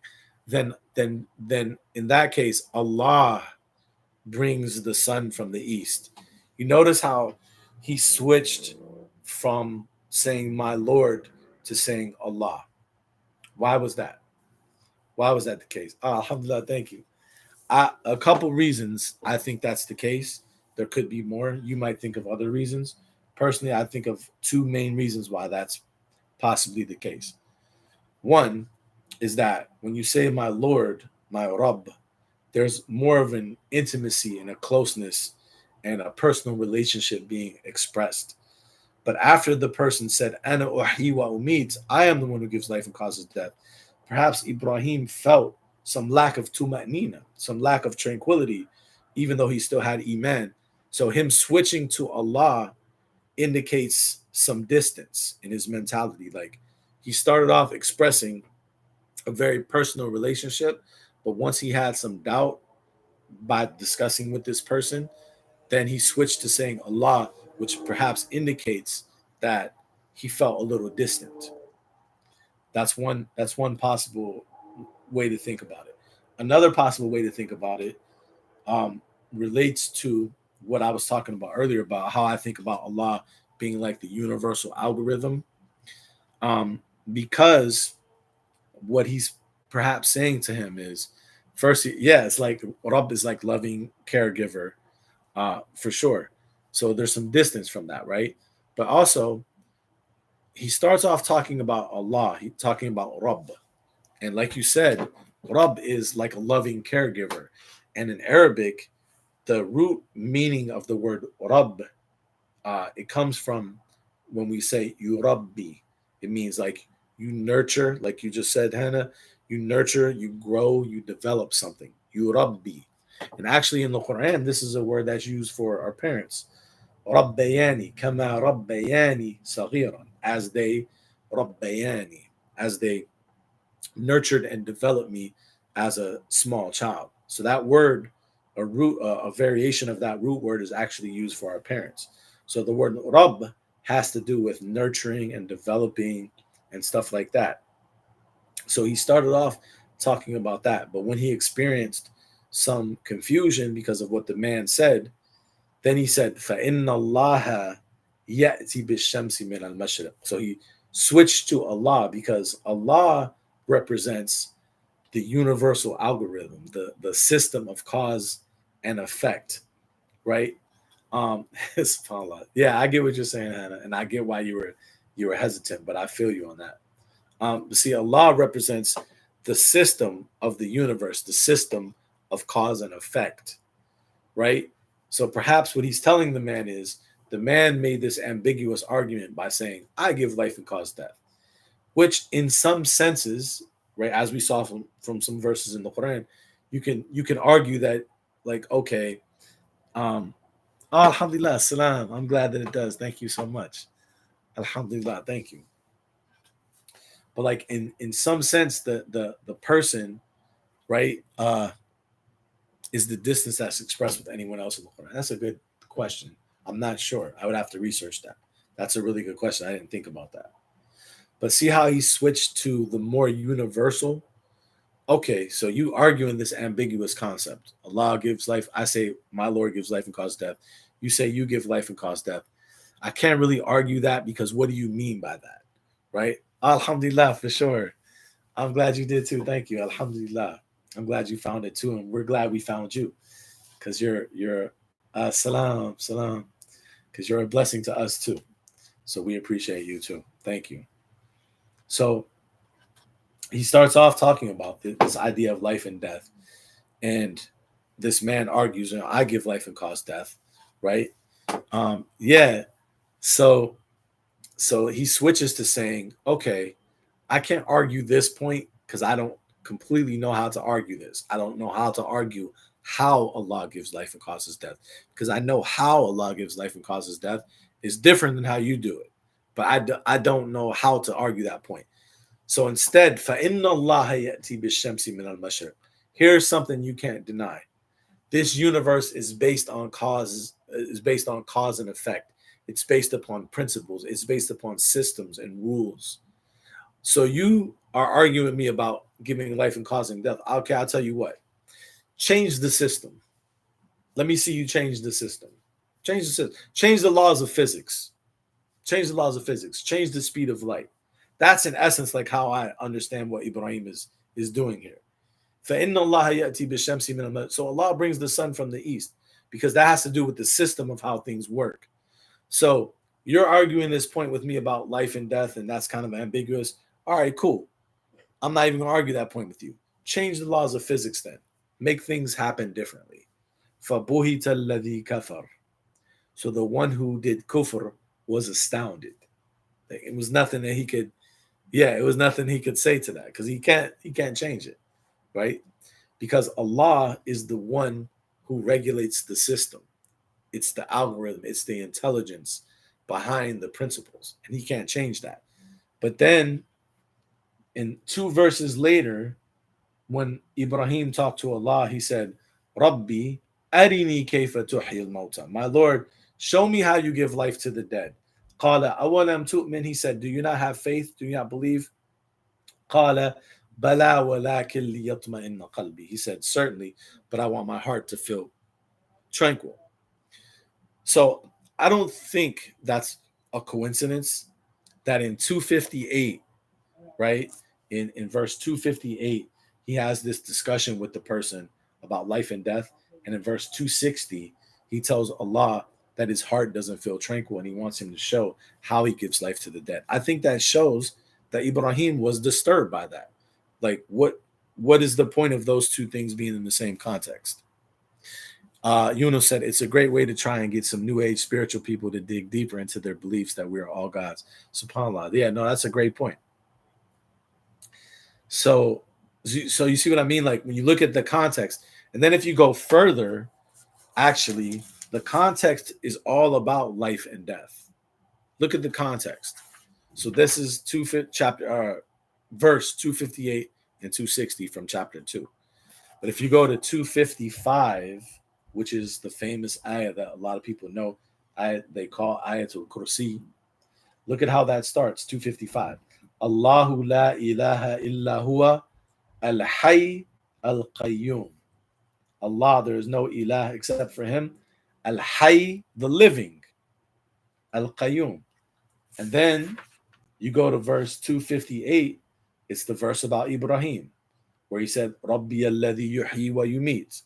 And then when you go to verse 259, أَوْ كَالَّذِي مَرَّ عَلَى قَرْيَةٍ, or like the one who passed by a town, وَهِيَ خَاوِيَةٌ عَلَى عُرُوشِهَا, while it was fallen down upon its trellises, قَالَ أَنَّ يُحْيِي هَذِهِ اللَّهُ بَعْدَ مَوْتِهَا. He said, how would Allah bring this to life after its death? And then you go to 260, وَإِذْ قَالَ إِبْرَاهِيمُ رَبِّ أَرِنِي كَيْفَ تُحْيِي الْمَوْتَى.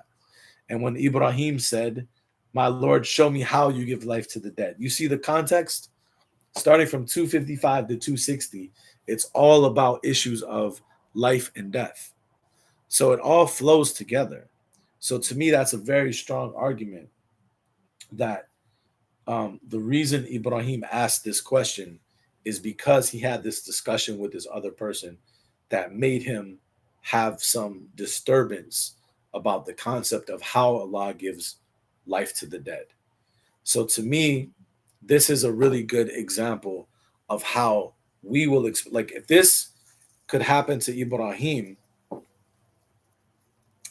I think if you watch the videos that I referred you to on my YouTube channel, I think if I remember correctly, I discussed the difference between the verses, some of them because if you notice the Qur'an, man, subhanAllah, don't underestimate the wording of the Qur'an. The Qur'an is amazing. Look at the difference between subhanAllah, alhamdulillah, I'm glad you feel like that. Thank you so much. If you look at the difference between the two verses, right? 259 and 260, I talked about this, I think, in those videos. Look at the difference. The one passed by the town, it was fallen upon its trellises. How did he ask the question? Qala, he said, Anna, listen to this word, Anna yuhyi hadhihi Allahu ba'da mawtiha. He said, how, but see, we translate it as how, but the word is Anna, right? How would Allah give life to this after its death? Did Ibrahim ask that same question? He didn't, did he? He said, Rabbi arini kayfa tuhyi al-mawta. Ibrahim said, show me how you give life to the dead. So 259 and 260 is actually two different questions, right? But although in English we translate them both as how. But you notice the answer to both questions is different too, right? And I think maybe, and Allah knows best, that could relate to the way that the question is asked also. So what's the difference between saying Anna yuhyi hadhihi Allahu ba'da mawtiha? How would Allah give life to this after its death? And what Ibrahim said, Arini, show me, kayfa tuhyi al-mawta. How you give life to it. What's the difference? The word Anna, what does the word Anna, alhamdulillah, thank you. What does the word Anna signify in the Quran? Why do we translate it as how? Actually, the word Anna means, one way that it's explained is that it means not just how, but it means like how and where. How and where. So Anna in the Quran, if you look at the verses that Anna is used in, Anna in the Quran, yeah, they're different, right? Anna in the Quran is used in context of something being like very unbelievable because it means like how and where. So when you say anna, you're not just expressing like just curiosity or even doubt about how something is. You're almost expressing not just how, but where, and almost like this is something almost crazy. Like, how could this possibly be? How and where and in what way would this come about? Just look at the usages of it in the Quran, right? So, for example, I'll give you a couple examples, right? Um, so when Maryam was given the glad tidings of Jesus of having a child, look at how did she respond? She says, "قالت ربي أن يكون لي ولد ولم يمسسني بشر." She says, my Lord, Anna. She didn't say Kaifa. Anna. How and where? Like, how and where would this come from? Walam yamsasni bashar. When no human being has touched me. So Anna in this context doesn't just mean how. It's almost expressing like disbelief in a way. Not disbelief, but like just wonder at like how would this come about. Yeah, it's like how, but it's more encompassing. It's almost like expressing like how would this be possible when the natural cause and effect that would normally make this come about isn't present. How could this be possible? Anna yakunu li waladun. How could that be possible? Walam yamsasni bashar, when no human being has touched me. Right? Look at how it's used. Right? He says, ذَلِكُمُ اللَّهُ فَأَنَّا يُؤْفَكُونَ. فَأَنَّا تُؤْفَكُونَ. That is Allah. So how are you deceived? But he says, not فَكَيْفَ تُؤْفَكُونَ. He says, فَأَنَّا تُؤْفَكُونَ. Like, how is that even possible? ذَلِكُمُ اللَّهُ فَأَنَّا تُؤْفَكُونَ. How could that possibly be? How, where, and in what way did this come to you to be deceived? Right? Listen to this verse. أَنَّا يَكُونُ لَهُ وَلَدٌ وَلَمْ تَكُنْ لَهُ صَاحِبَةٌ. How could he possibly have a child? Talking about Allah. How could he possibly have a child when he didn't have a sahiba? He didn't have like a wife or a companion, right? So you see the context that anna is used in the Quran. It's used in the context of like almost denying that something could be like how would that be possible? Anna, right?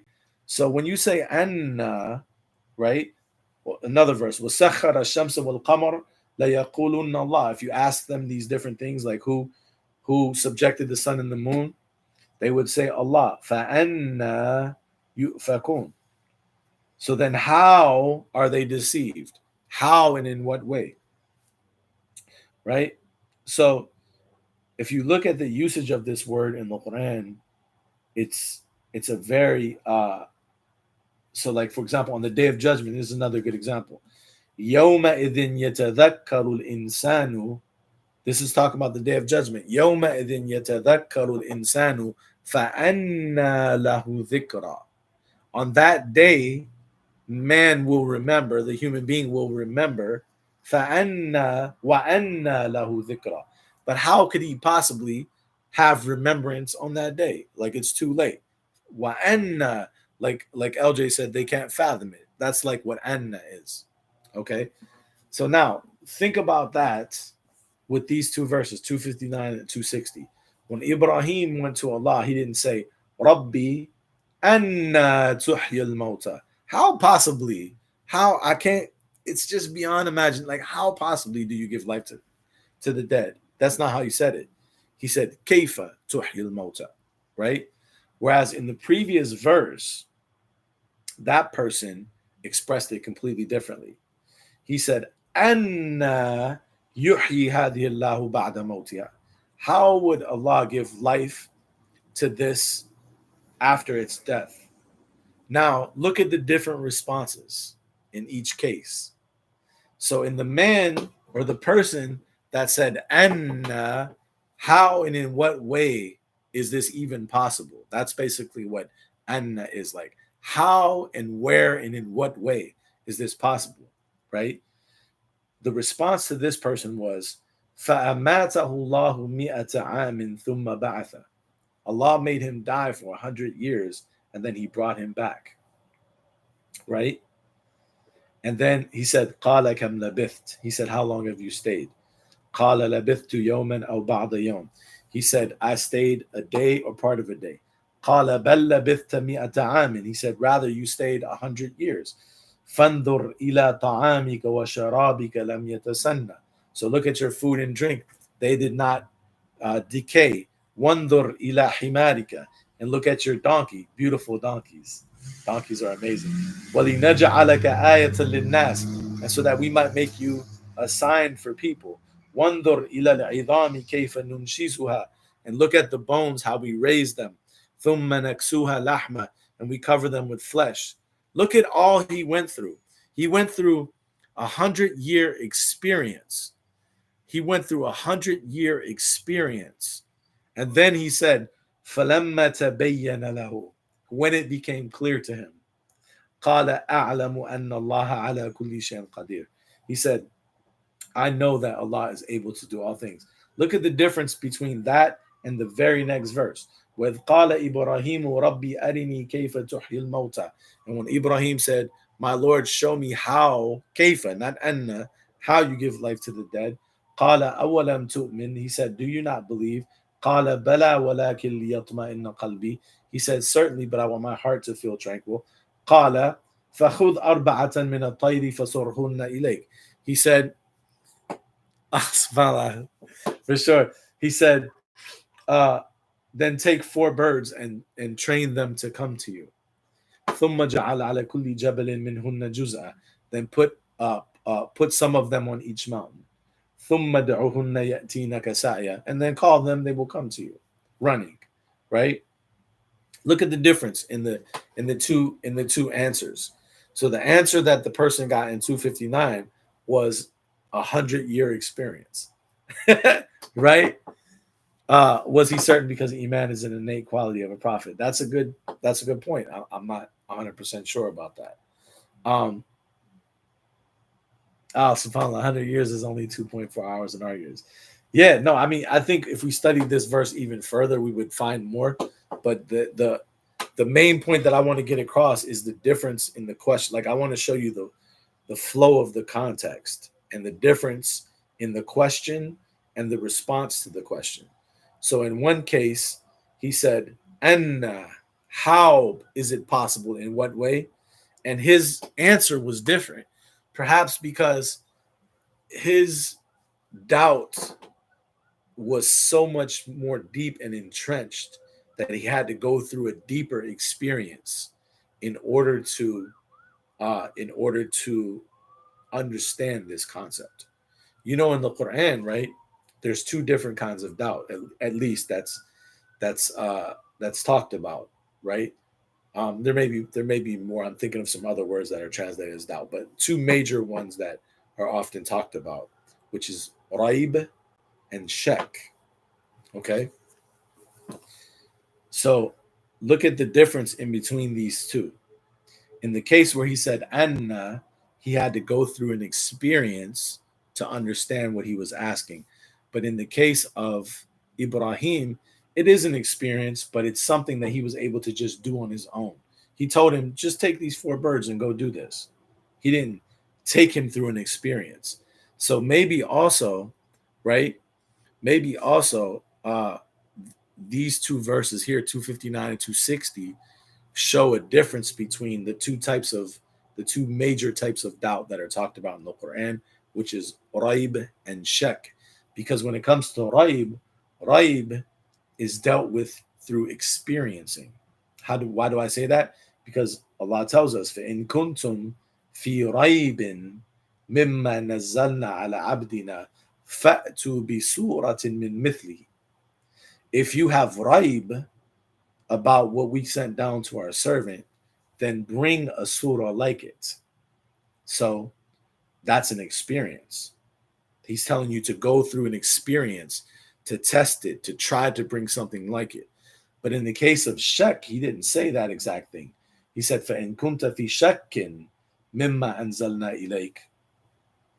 If you are in doubt about what we sent down, if you are in shak about what we sent down, فَاسْأَلِ الَّذِينَ يَقْرَؤُونَ الْكِتَابَ مِنْ قَبْلِكَ. Then ask those who are reading the book before you. So when it came to Raib and it came to Shek, he told us different things to do in each case. So maybe that's another thing about these two verses, 259 and 260, is that the type of doubt is different based on how they ask the question. So in 259, he said anna, which indicates a different level of asking how. That's like something you can't fathom. Whereas Ibrahim said kaifa. So the response to the two was different. In 259, he had to go through a 100-year experience, whereas in 260, Ibrahim just had this lesson with these four birds. You see my point? See the difference between them? So I think from studying these contexts, you get a lot about Ibrahim and just about the concept of studying life and death in the Quran. And Allah knows best. So I think, inshallah, with that, I think we'll bring the stream to a close because we've been streaming for over 2 hours, which is pretty good. And I appreciate. I like that. That's a good point. Alhamdulillah. Thank you, Yunus. I appreciate that. Nearly, yeah, for sure. He said no. It's been so long. Alhamdulillah. I plan on being back tomorrow, inshallah. Alhamdulillah. I appreciate all you guys, man. I've heard about that platform, but I haven't used it at all. So I don't really know a lot about it, but I can research it. Yeah, it went by fast, man. SubhanAllah. Yeah. Alhamdulillah. I'm really glad about that. Thank you for saying that it calms you down. And I think for sure, and I think like just in closing, I just want to share this thought. Alhamdulillah, for sure. I think that's the main thing, right? About us studying the Quran together. You know, when you experience like a lot of other like classes and stuff, like it's always just about, yeah, alhamdulillah, it's always just about like this is what it is and you have to accept this. And I think like that's one of the different vibes that we try to create in our classes, in our streams, is it's not even so much about whether or not we agree with the conclusion. Like, yeah, I'm gonna give a conclusion because I'm studying and I'm coming to certain conclusions, and I'm coming to subhanallah, for sure. For sure, I'm a misfit too. I feel you on that. Because that's just a part of my journey. Like I'm coming to certain conclusions. I'm gonna share the conclusions. But ultimately, I think we recognize in our stream that the conclusion isn't even really the important point. It's just talking about and discussing the Quran. Inshallah, yeah. It's just talking about and discussing the Quran. And in that is peace. Like just noticing these patterns in the Quran, like noticing, like, oh, look at how all these verses are related to the same topic. And then we might give reflections of why that might be. Like maybe it's because of this or maybe it's because of that. But at the end of the day, the main thing is that we're just talking about and sharing the verses of the Quran. And I think that in and of itself brings a lot of peace, regardless of whatever conclusion we come to. So it's beyond reading and reflecting on the Quran is beyond any conclusion that we come to, in my opinion. So that's why I think that even if you don't agree with all of the conclusions, right? For sure, I agree. Like even if you don't agree with all of the conclusions, alhamdulillah, that's not a bad thing, because ultimately it's about reflecting on the Quran, and I hope that we present it in our streams in such a way that gives you tools to reflect on it yourself and come to your own conclusions. That's the main point. When I'm usually live is a weird thing right now, because for sure, because I'm all over the place now because of my schedule. I will say Tomorrow will be at 2. I had to think what my schedule is. So tomorrow will be at 2 p.m. Eastern my time, US time. Right, like a college course. So alhamdulillah, for sure, for sure, inshallah. So my intention is 2 p.m. Eastern time, US time. Yeah, inshallah, we can bring that in one of our lessons. So whatever your time zone is, like all you have to do is like Google what is 2 p.m. Eastern time, and then you'll be able to find out like exactly how that relates to your time. So that's my intention tomorrow to be 2 p.m. Eastern time. I'm trying to double check my memory and make sure. Yeah, tomorrow I should be good with that, unless something comes up that I'm not anticipating. But for right now, that's the plan. So that'll be 6 p.m. UK time. So you guys are 4 hours ahead of us now. Okay, so with that, and as far as you asked a book recommendation for a beginner, yeah, actually I do. There is there is there is a brother, a Japanese researcher of the Quran, who I think his books in English are very beneficial. I gave his name before. I always forget how to spell it. Toshihiko Isutsu, something like that. If Hannah don't mind looking him up real quick, I think Hannah looked him up before we go, so I can give you this name, Toshihiko, I think. Uh, yeah, but anyway, while we're waiting on, I want to just make sure I'm spelling it right now. I'll give it to you. But I think his books about the Quran are very beneficial. He follows he follows a method.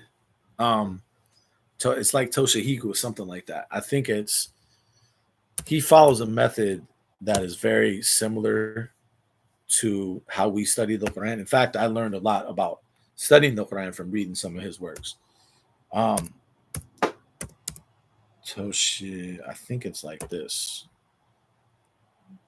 Toshihiku. Hannah, did you find it yet? It's something like that. If you look that up, that should get you close. Yep, that's right. I spelled it right. Thank you, Hannah. So if you look him up and you look up his books, he has a lot of interesting books about the Quran, about Quranic terminology, and they're all in English. So you should be able to follow them. So with that, inshallah, I'll go and see you guys tomorrow, inshallah. Assalamu alaikum wa rahmatullah.